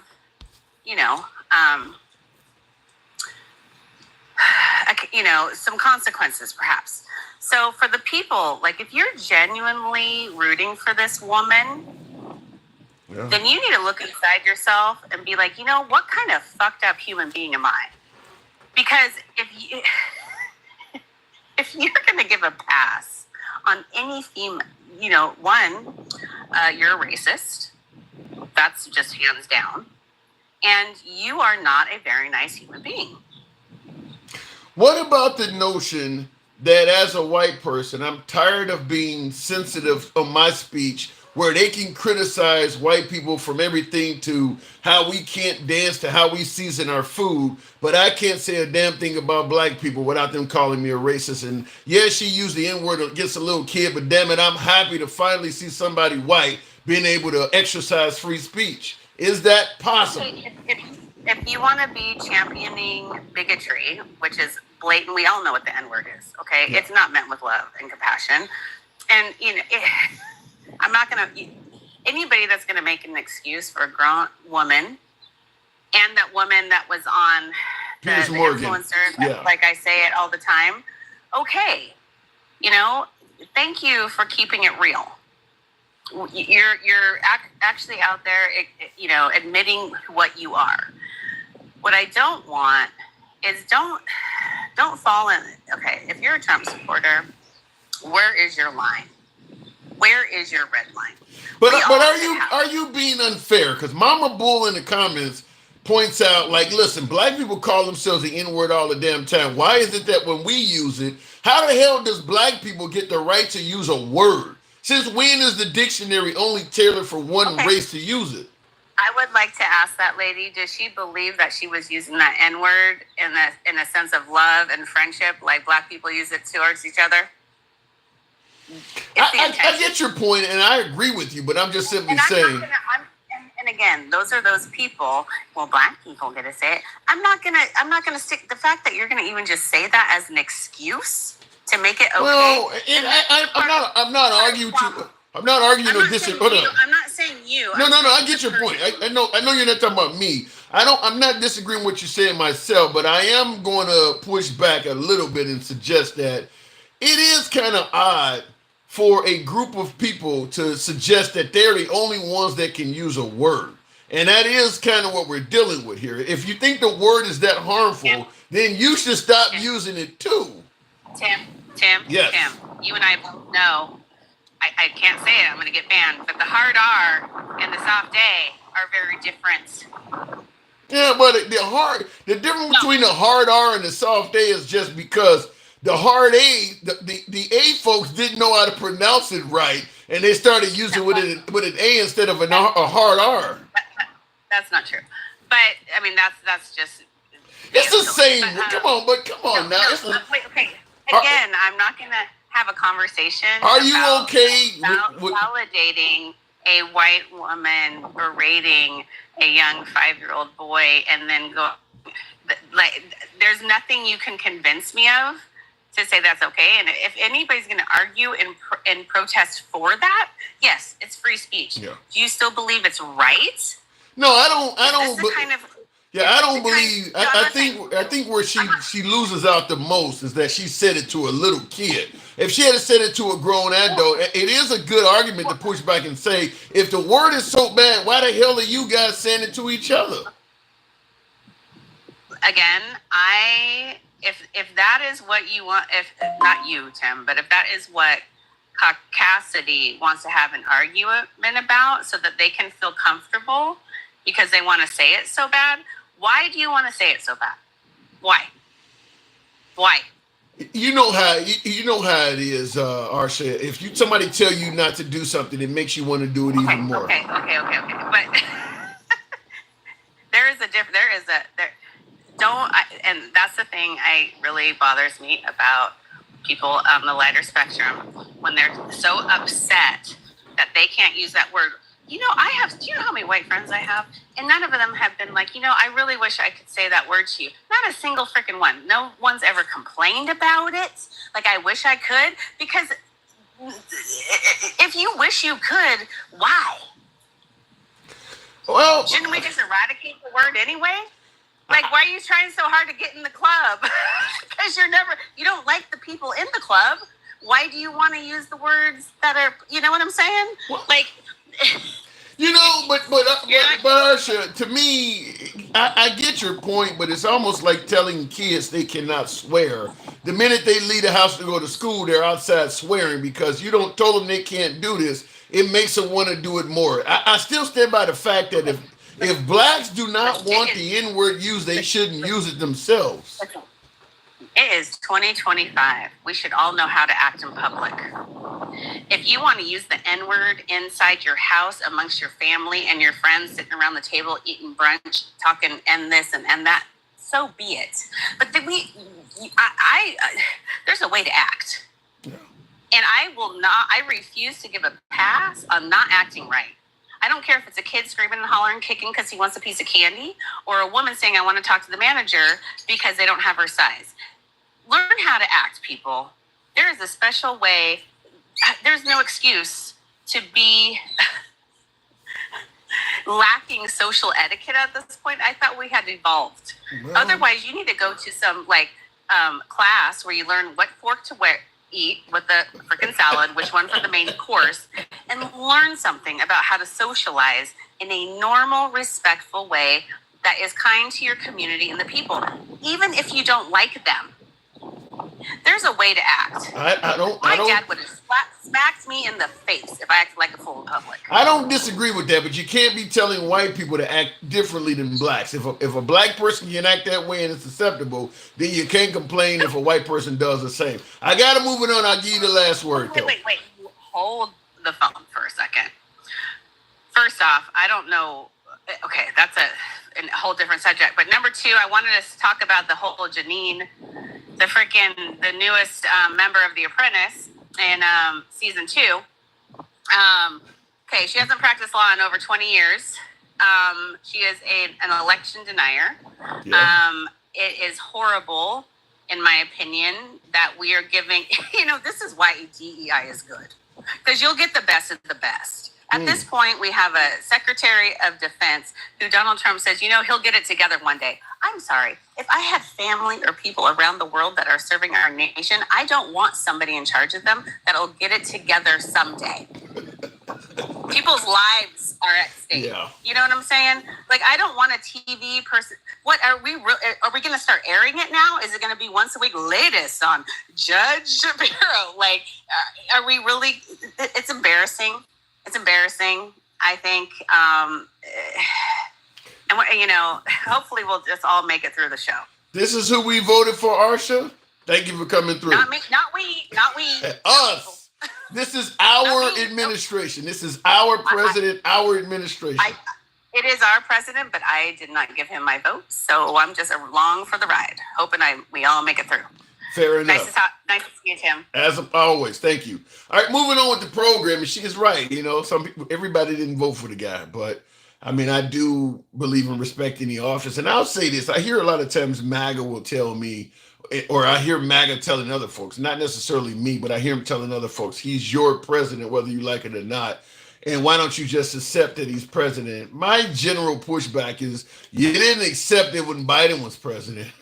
So this time 4 years ago, we were literally talking about Trump was still in control of the nation via the military, and they were going to arrest and possibly hang Nancy Pelosi, and Trump was going to be the 17th president in August.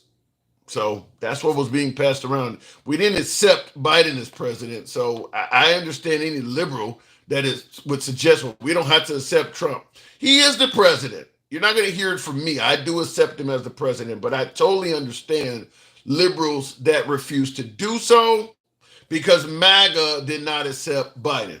They did not accept him as president at all. Just like you shouldn't see your boss every day. This is in regards to Trump being on TV every day. And my last guest disagreed, said, it'd be nice sometimes to not hear from the president every day.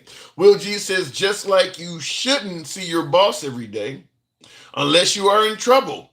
You shouldn't see the president every day unless the country is in trouble. I guess we are in trouble. Damn, that's a hell. I agree with that. I'm glad where I work at my day job, I don't see my boss every day. I like that. I actually like that atmosphere where you're not seeing him every day. I agree. I don't think we need to see the president every day.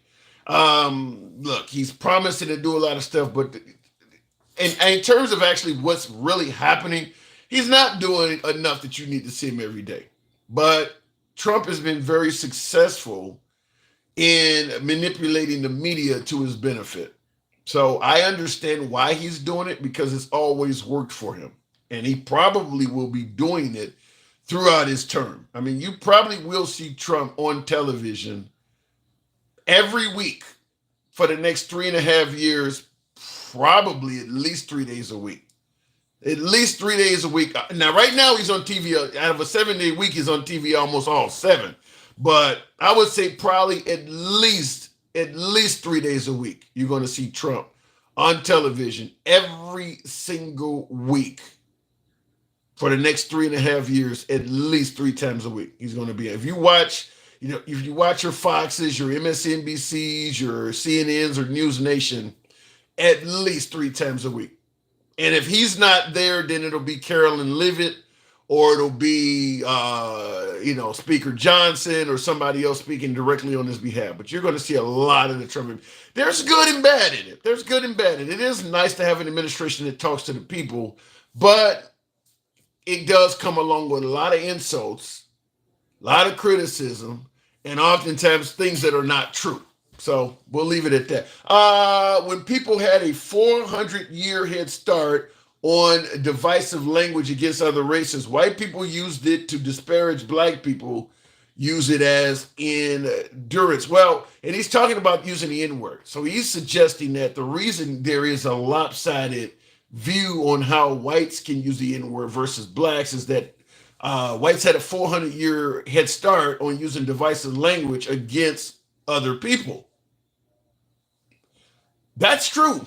I mean, I'm going to assume during the era of slavery, the only divisive language was being dealt by whites. I mean, the slaves were not going to speak openly against whites. It could mean your life. So I can't disagree with that. But I do believe that the best way to get people to stop saying the N-word is for everybody to stop saying it. I mean, I'm just being honest. One of the biggest consumer, now one will say biggest, but they've become a fairly large consumer of hip hop music at this point, the white community. A lot of white kids also listen to hip hop now. And the N-word is all throughout it. So we're telling them that they can actually purchase a song and own it. They don't sell CDs anymore, but you still can buy music. You can physically buy music. And you don't want to pay money and purchase an album or whatever the hell they call them nowadays. You don't bought somebody's single or whatever version of a mixtape. You don't download it from Spotify or however you get music nowadays. You don't bought this artist's music, paid that artist money, and because of your skin color, you can't sing the words on the song.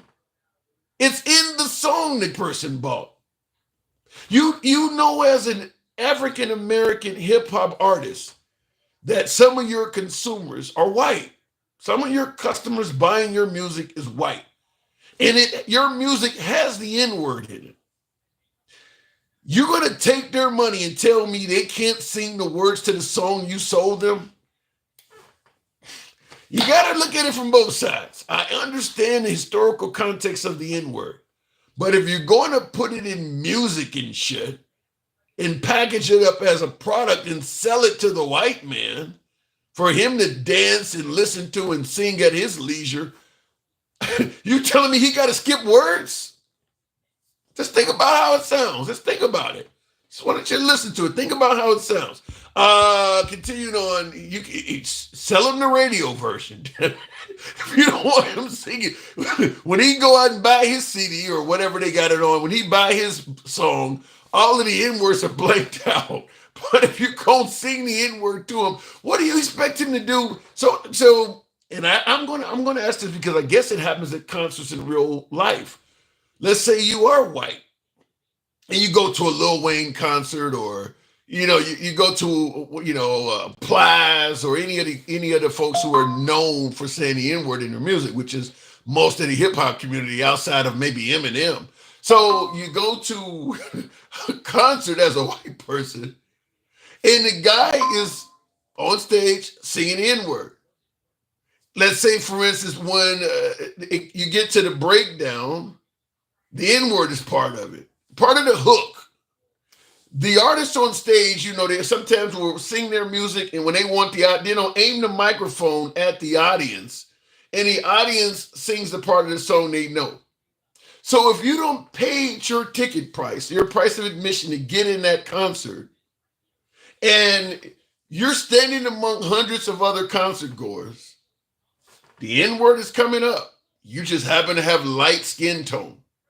And the artist aims the microphone at the audience, and everybody around you is saying the N-word is part of that song, and you have paid the exact same ticket price as all of the other concert goers around you, is it not unfair to suggest that you can't say what everybody else in the auditorium is saying?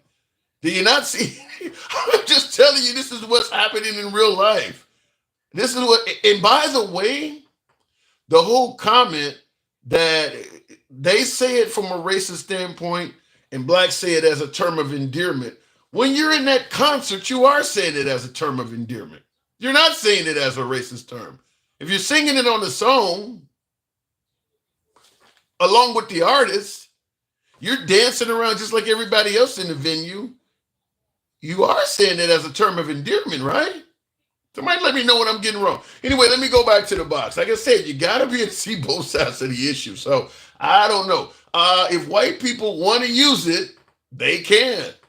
But it just tells them who they really are, though. I don't know, Will, the example I gave, that if you're at a concert and you're partying along with everybody else and the N-word comes up and you say it, as far as I'm concerned, at that point, it's kind of like a term of endearment. I don't think you've paid money to get in a venue and see a black concert goer, and you're just repeating his music back at him, which he wants you to do when you're dancing. I don't think you're being racist to that artist when you're doing that at that time.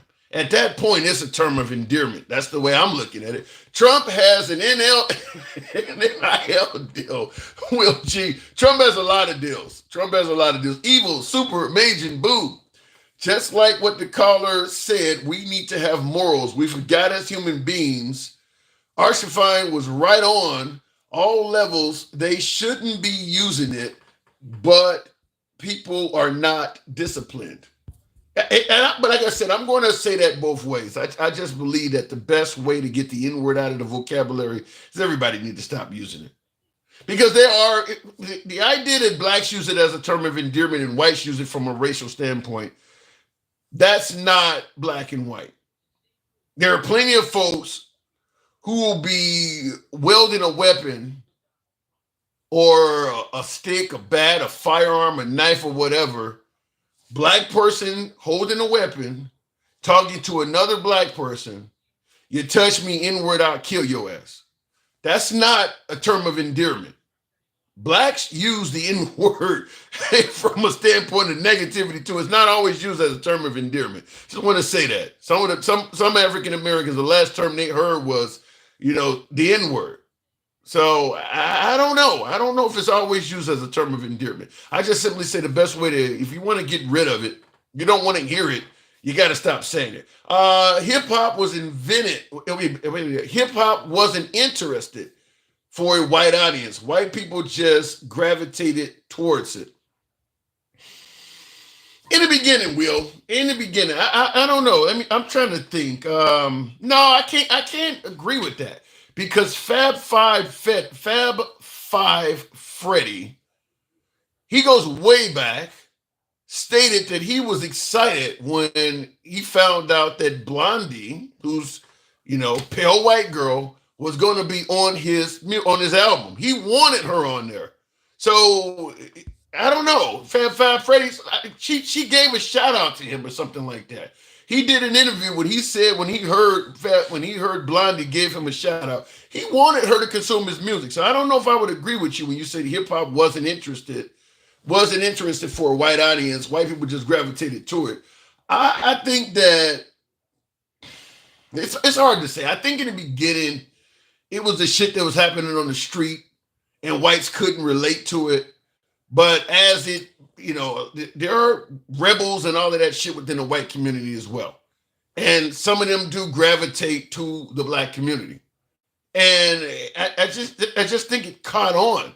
And once it caught on, it became financially lucrative. Then it's going to open up the door. But I don't know. I think that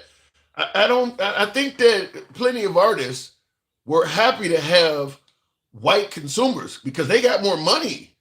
There's more money in the white community, particularly in the infancy years of rap music. I mean, wasn't Run DMC doing music with Mick Jagger and all of them, Walk This Way and all of that stuff? I mean, those are white people.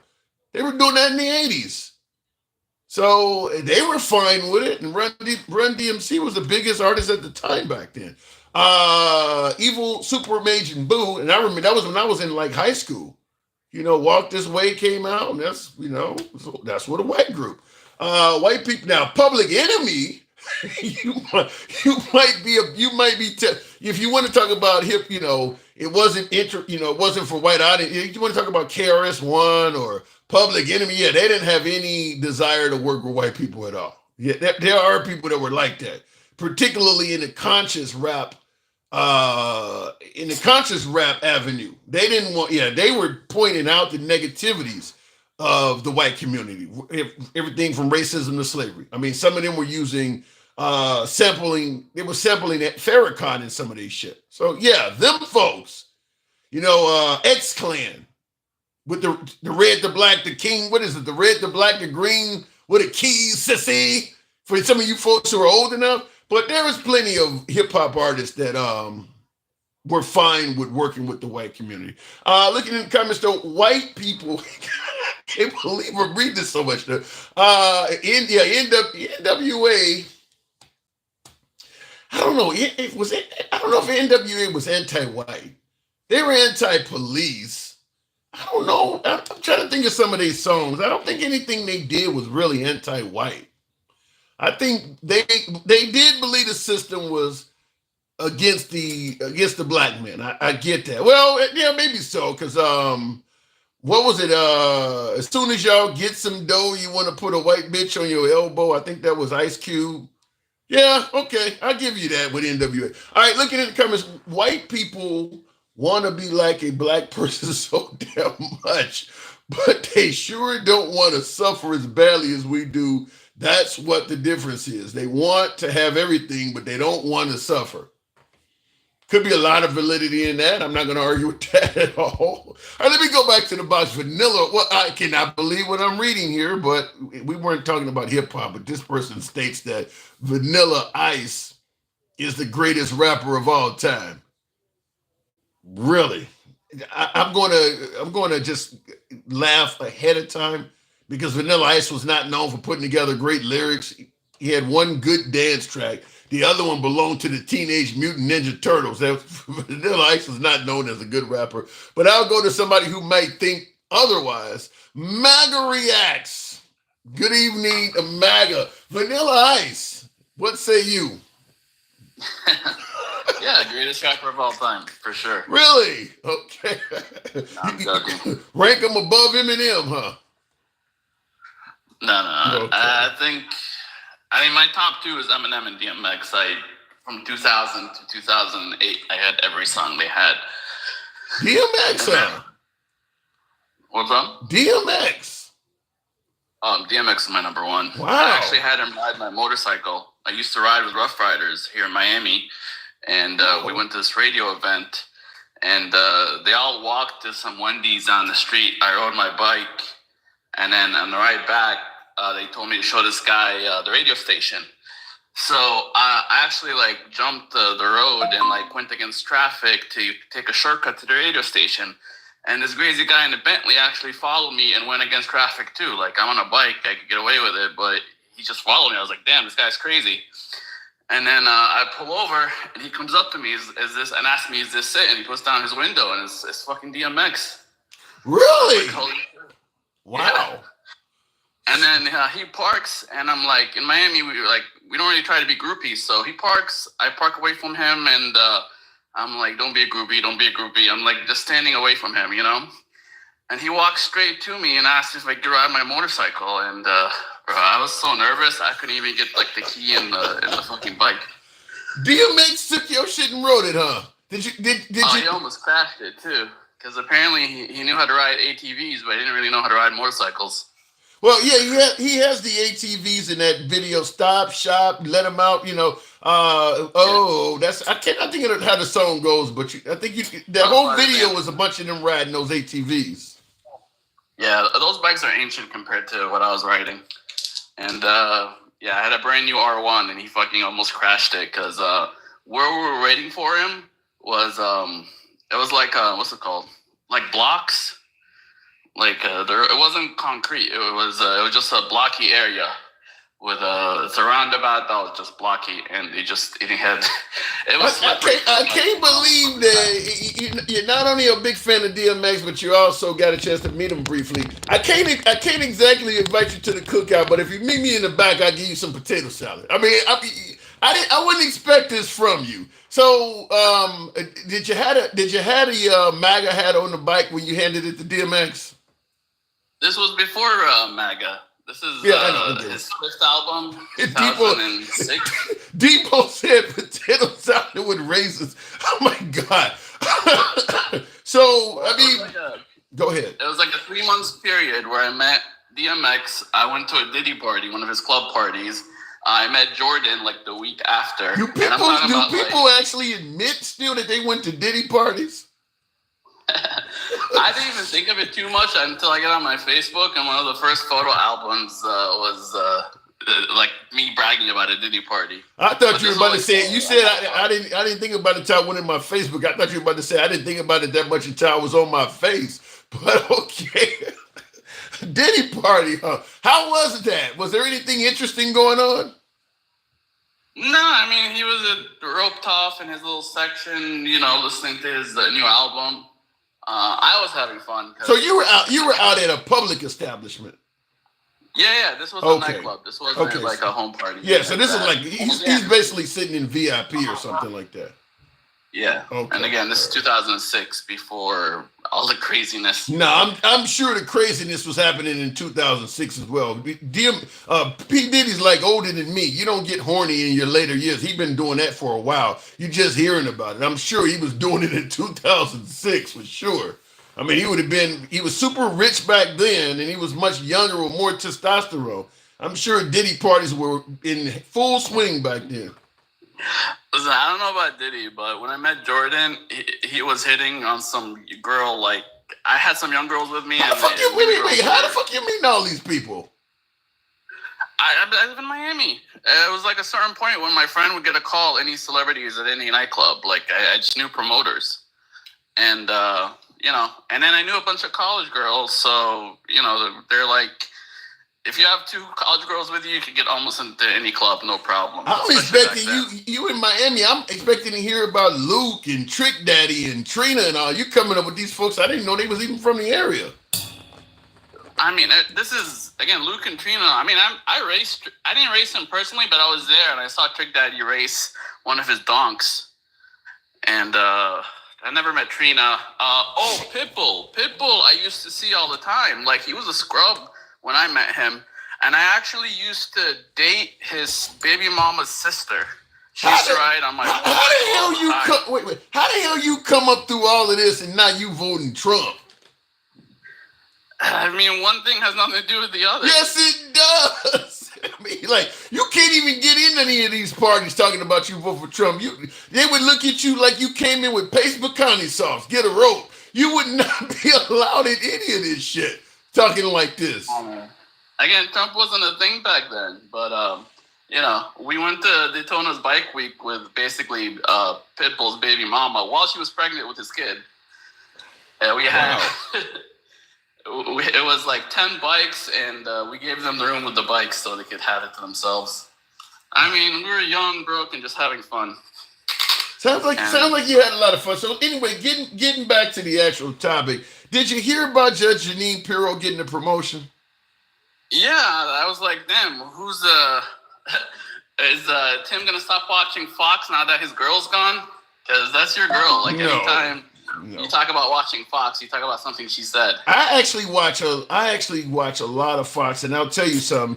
I started watching MSNBC for the first time ever, probably about a year or so ago, because Fox has went so far to the right that they've pushed me further to the left in terms of the news I consume. It's just, I used to like the way Fox presented the news from a conservative perspective when they stood on conservative principles. I didn't agree with it, but I liked the way they presented the news. They had attractive anchors and all that shit.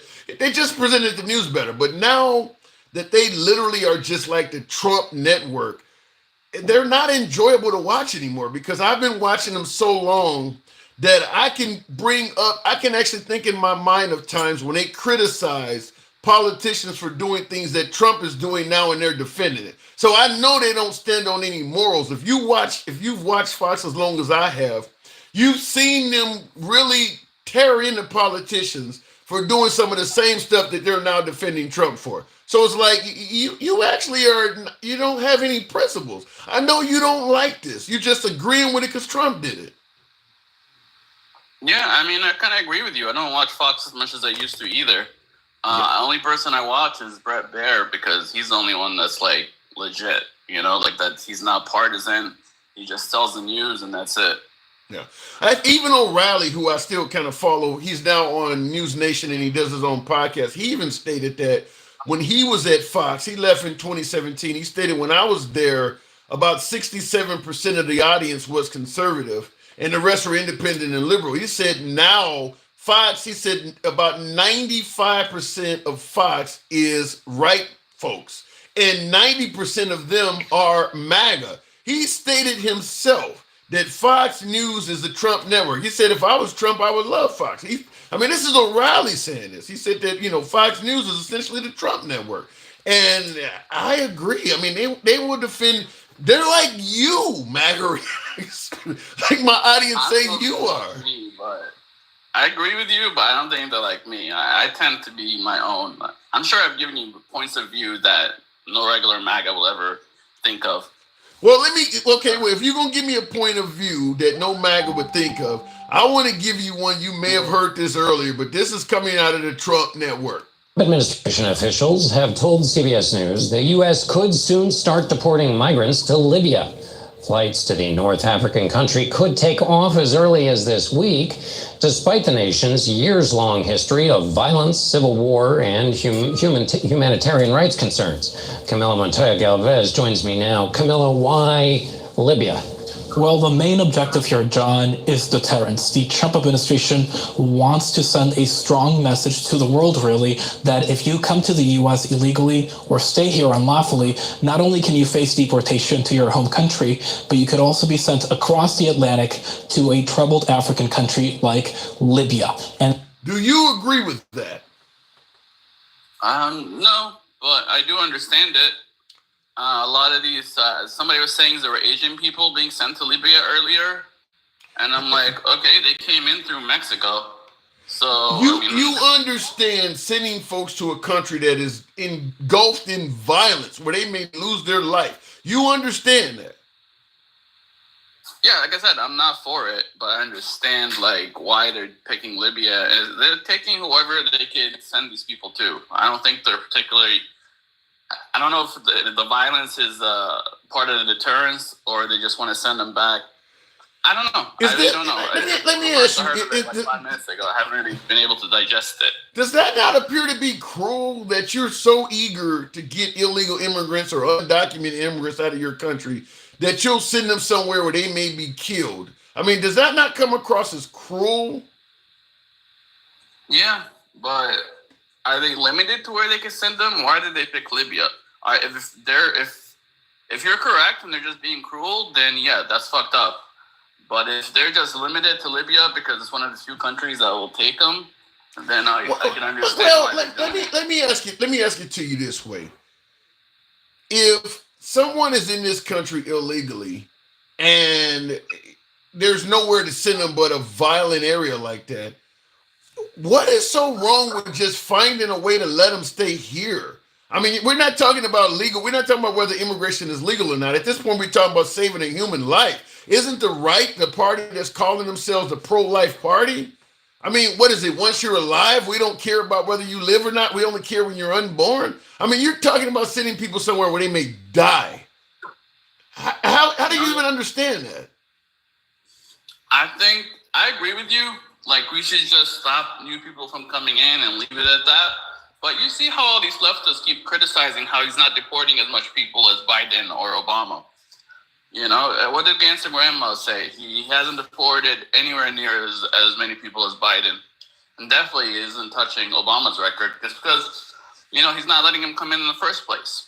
So I think he's doing it for deterrence.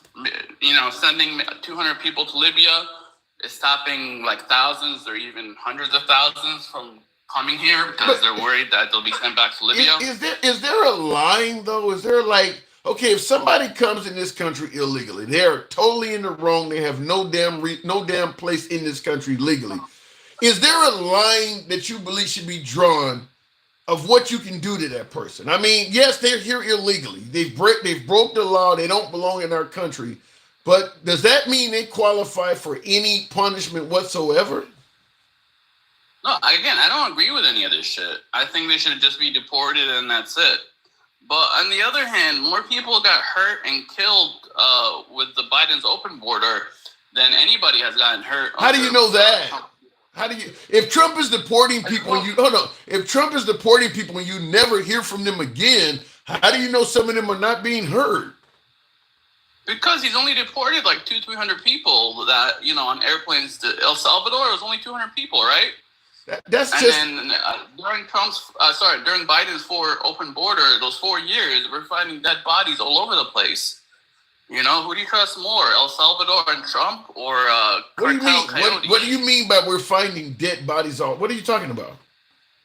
Well, people were drowning, people were dying crossing the desert, people getting essayed and abused by the cartel. They were getting robbed, they were getting taken advantage of. I'm sure a lot of people got hurt more through the illegal underground railroad than, the cartel one, not the actual one. I hear what you're saying, but didn't we just hear about? I don't know. I was going to say, I hear what dead bodies all over the place. They just had a, and this was caught on video. They just had some type of raft or some type of boat. They were trying to sneak in the country around the wall down there by San Diego, and the whole boat capsized and 3 or 4 people drowned. That just happened this week. People still are dying. Yeah, but not like before. They were finding dead bodies all over the place. I mean, you don't have to take my word for it. YouTube videos of the sheriffs on the border, and they'll tell you about it. I hear your point, but I guess I would push back and say this. I'm not for now the Biden administration. If they find bodies in the desert from somebody trying to sneak here through Biden's alleged open borders or something like that, they'll tally it up and give you the numbers. I'm not for certain the Trump administration will even tell you. I'm not for certain they won't bury that person in a potter's field and not even give you the numbers of who was found. The Trump administration is not only about securing the border, they are about vanity. They want to project an image, and they only want to project an image that makes the administration look good. So if numbers are out there that makes the administration look bad, I'm not for certain they're going to tell you those numbers. So if you got a mother and kid that drowned in the Rio Grande or something and nobody knows anything about it, it wouldn't surprise me if they went and got their bodies out, buried them in a potter's field, you didn't hear nothing about it. So I don't always trust the numbers coming from the Trump administration because the man didn't even tell you his weight and height correctly when he got a mugshot. That guy does not tell the truth or numbers. One has nothing to do with the other. And then you don't have to trust them. You just YouTube videos of the border right now and compare the same people who were making videos 2 years ago about how bad the border is. The same guy just made a video right now and shows you how clean and how nice the border is, how there isn't lines of people, just waiting to be taken. And, he interviewed those people and they even themselves tell you about how bad things were. And, just watch the videos on YouTube. Yeah, but Maga reacts the videos on YouTube. Yeah, but the videos on YouTube also tell me Trump lost the 2020 election and nobody's eating pets in Springfield. Should we believe those too? Again, that's people talking, and we're talking about videos of actual migrants getting interviewed. Actual migrants getting interviewed in Springfield say they're not eating pets. Actual migrants getting interviewed. Should we believe them? Well, that's a negative. We're talking about you know what? I'm not going to go down these black holes. Again, you don't have to take my word for it. Do your own research. It seems to be the fact on the ground from everything I've seen. So you don't have to take my word for it. Okay. Do your own research. All right, Maga. I got to move it on, but thanks for coming through. No problem. There's a couple of other things I wanted to mention, but I forgot. All right. We'll do it next time. Yeah, the other thing is we don't think Trump's perfect. Michael, I think, said that we believe everything Trump says, and we think he's God or something. No, we know his flaws. And the difference between him and give me 3 lies. Give me 3 lies. Give me 3 lies that Trump has told. Well, his height and weight, like you just said. Give me 3 new ones. Give me 3 of them that I didn't give you. I can't think of any of them off the top of my head. I gotta go. God, you gonna tell me you can't come up with 3 lies of a man who's given 30,000 and said MAGA? You're always invited back on the show, but I had to let you go when you said something like that. You don't think he's flawless. You admit he's not always honest. But then when I asked you to give me just 3 lies, this guy's told tens of thousands of things that are not true. You couldn't come up with 3? Really? Okay. All right. The election is won. Jesus Christ. All right, let me go on the box. That dude is smoking mountains. Vanilla Ice was okay, but not the damn best. Come on, man. No, I think he was smoking something as well to suggest that Vanilla Ice was the best rapper. He said, come on, Prince is the best. Oh my God. Yeah, no, I don't think even Vanilla Ice would tell you he's the best rapper. I don't even think he would say something crazy like that. I mean, there's a ton of folks that, I don't even think Vanilla Ice is in the top 100. And it would take me a while to come up with 100 different artists. I don't even think Vanilla Ice would be in the top. If you told somebody to name you the best rapper, and you sat down with them for an hour while they were going through their brain trying to figure out who they could come up with, they probably would never mention Vanilla Ice's name. It would just probably never come up. They would run out of people to give you. I can't think of anybody else. And you still would be like, Vanilla Ice's name would just never come up. He's not even in the running for somebody that would be considered as best rapper. Well, yeah, Aerosmith, but Walk This Way was supposed to be a crossover. If it wasn't all hip hop, think about how Russell and Reverend Ron Simmons wanted to branch out to get rich. Well, I think that, listen, artists want money. If you're an artist, you want people to enjoy your work. And most artists don't want their work to only be enjoyed by one group of people. It kind of reminds me of Malcolm X when Denzel Washington was playing his character in the movie Malcolm X, and he was marching or something like that, or on his way to something. And a white woman walked up and asked, what can I do to help you with your cause? And he said, nothing. Somebody like that don't want any help. But most hip hop artists, yeah, if I can make money off the white man, they're not going to turn it down. So my guess is most artists, even in that era, the Heavy D's, who else would have been back then? I'm about to say Roxanne Shante, but I'm trying to think something. Even back in those days, Eric B. and Rakims and all of them, they would have wanted white people at their shows as well. I mean, if they're buying T-shirts and all of that other shit, sell it to them. At the end of the day, they only see green. I mean, I can't imagine, even in the infancy of rap music, that they would not want white people in the building. If you're spending money, you're spending money. Hip hop wasn't intended for a white audience, says Woodgie. You definitely know how hard it was to even get on the airways. The only reason why he had to get Walk This Way was NWA and Public Enemy was too scary. I gotta push back because Walk This Way, I'm thinking that came out before NWA. I don't even think NWA was around when. Okay, the NWA. I know the N-Word for Life album. The second one I think was 91. I think they came out in the very, very late 80s. Very, very late. NWA. I think Walk This Way was. I think Run DMC and Walk This Way was already around before NWA even formed. I'd have to look it up. Now, Public Enemy, like I said, Public Enemy was a whole different ball of wax. They were anti-white. Like I said, they were using Farrakhan clips. They were anti-white. But NWA, I think they did not exist until after Public Enemy. Until after Run DMC. I believe Run DMC was first. Don't tell me about Eminem. What do you say there, Will? Don't tell me about Eminem. Be MAGA hates him and essentially has a black card. Well, I saw somebody in the comments said once MAGA Reacts was talking about hanging around DMX and Seeing Pitbull and all. He said, I like him. I hate him a little bit less now. I just his path of what he grew up with and ending up as a Trump supporter, you wouldn't normally expect that. But I mean, I've talked to some black folks that are straight out of the hood and they support Trump.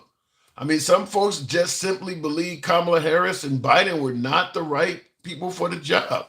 Some folks believe they were making much more money under the first Trump administration. So they reelected them based on the economy. I mean, there were some people who genuinely believed, even black people, even people of color, that Kamala Harris just was not right for the job. Paid actors. Will G. Who you referring to there? A bunch of rappers went for Trump. A. Ross. I don't know who. Bunch of rappers went for Trump. Okay, he pardoned Post Malone and Lil Wayne. So maybe they went for Trump. I know Nelly and Snoop were paid performers. I think that's what you're talking about, Will.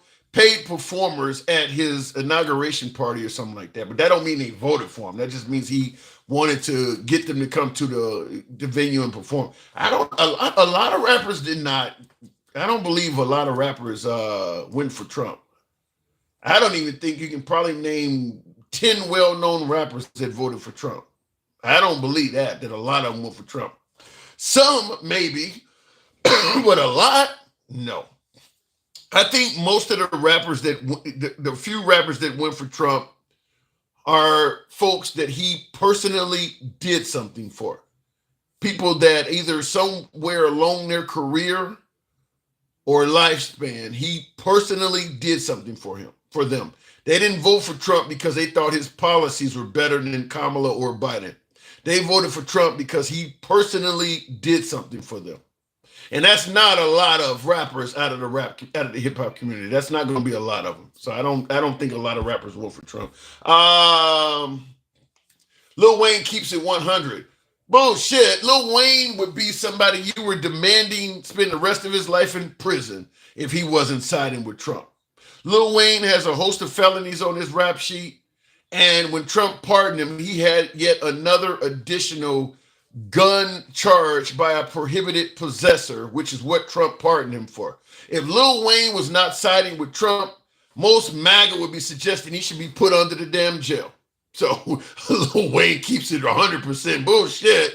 Lil Wayne is supporting Trump, and that's all it takes for you to have a different mindset about him. Paid actors at the borders. Snoop, Rick Ross wanted the bread. Yeah, I think that's what it is that the rappers that performed for Trump did it because Trump gave them a bunch of money. And in my opinion, and I'm not going to hate on anybody for getting paid, getting a bag as they put it, but Snoop and Ross are like infinitely wealthy. Snoop and Ross are already set for life. They don't need the backlash that comes with performing for Trump. They just don't need it. I mean, look, I don't know what Trump paid Snoop or what he paid Nelly or what he paid Rick Ross to perform, but particularly Snoop and Rick Ross. I mean, Nelly ain't broke by any stretch of the imagination. He's worth millions as well. But Rick Ross and Snoop are like worth hundreds of millions of dollars. Like, you don't need the drama that comes along with your community is going to be pissed off with you performing. I mean, this is literally money that's going to go in a bank that you're never going to touch for the rest of your life. You don't really, I mean, you could just book a quick few concerts and make that money back.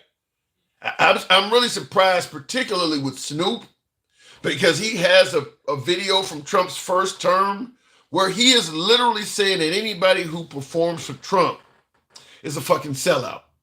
And asking the question, who's going to be the first one to sell out? And then now you're here? It just didn't age well for Snoop at all.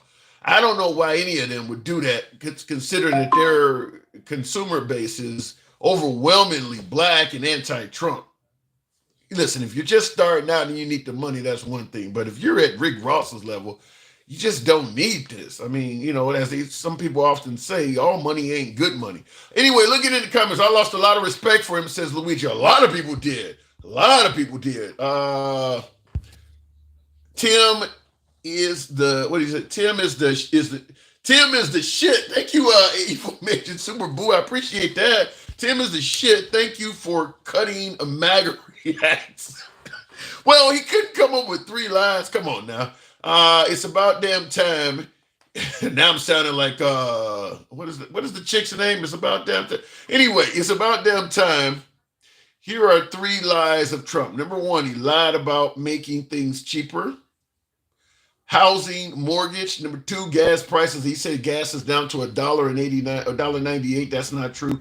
And of course, the tariffs. Well, he lied about the. I was going to say the tariffs. The jury's still out on the tariffs because we don't know if they'll work or not. But he did tell folks he was not going to suspend the tariffs, and the next day he did it. And by the way, the stuff that he is pointing out, even Major Super Boo, which is even more so impressive, is he's pointing out lies that Trump has told in only the last few weeks. I mentioned the election and the Haitian migrants. My shit is like 6 months old. He's pointing out stuff that's very recent. So yeah, the fact that MAGA reactions say that we don't view Trump as flawless, we call him out. And then when I asked him, give me 3 lies, and he couldn't come up with one, yeah. That's why I clipped him real quick. Gasoline is $3 a gallon in the D. He lied. Gasoline is more than $1.98 a gallon just about anywhere you go in America. I don't think there's anywhere in America that fits what he stated. And he said gas is that low in several states. That was the quote. He said it's like that in several states. That's flat out false. That's not even remotely true. So yeah, no more wars. I don't know.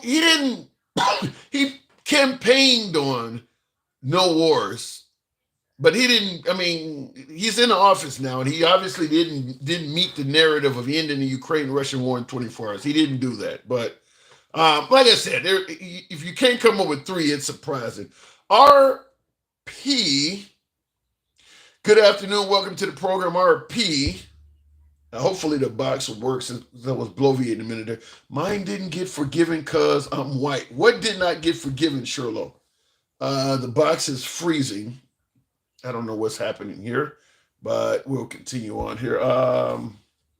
The natural average of gasoline is $3.15 a gallon. Yeah, like I said, it's one thing you can say some things, and because the public is not necessarily in the know, you might be able to temporarily get away with it. Like I've made tariff deals with how many countries? He said 100 and some countries, something weird.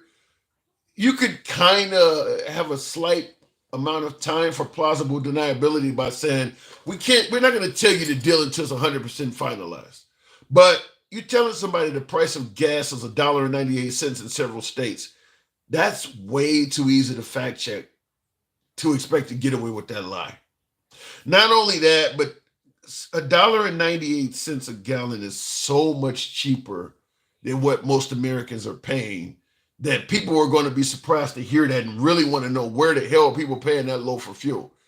I mean, that's just telling a lie for the sake of lying, that people are going to fact check that.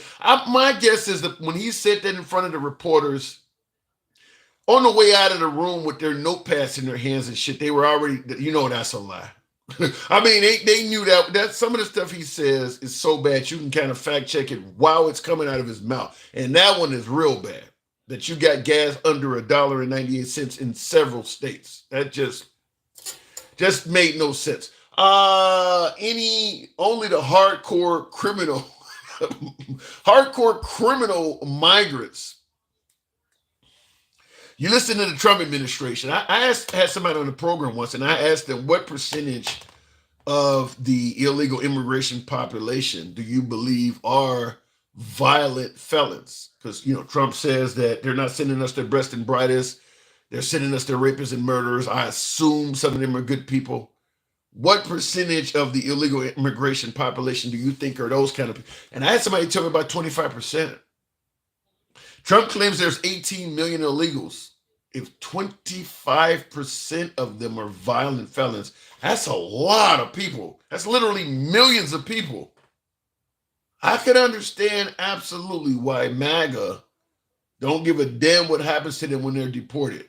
If you really believe that many of them are rapists, murderers, and robbers and all of that shit, I could totally understand. That's a really, really high percentage. I doubt if it's 1%, in my opinion. I doubt if it's 1%. But that's a really, really high percentage. And that was an individual that truly believed that. So there you go. Anyhow, do more late programs, boom. Well, the problem is I got a day job that I have to get up for. So I can only do so late.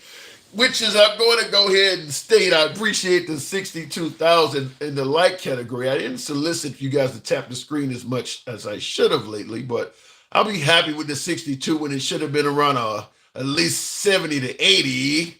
So thank you folks that did tap the screen. If you enjoy this type of open dialogue from all sides of the aisle without a host that's trying to block, ban, or censor you for your commentary, then you are in the right place because we truly believe in free speech. We are MAGA friendly. We'll criticize the hell out of any politician in office, but we remain MAGA friendly. Liberals are welcome on the program as well. If you like that, feel free to follow the program if you're on TikTok or Instagram. And give your boy a subscription if you're on YouTube. Nevertheless, I do have to step away. Appreciate you tuning in. I'll catch you tomorrow.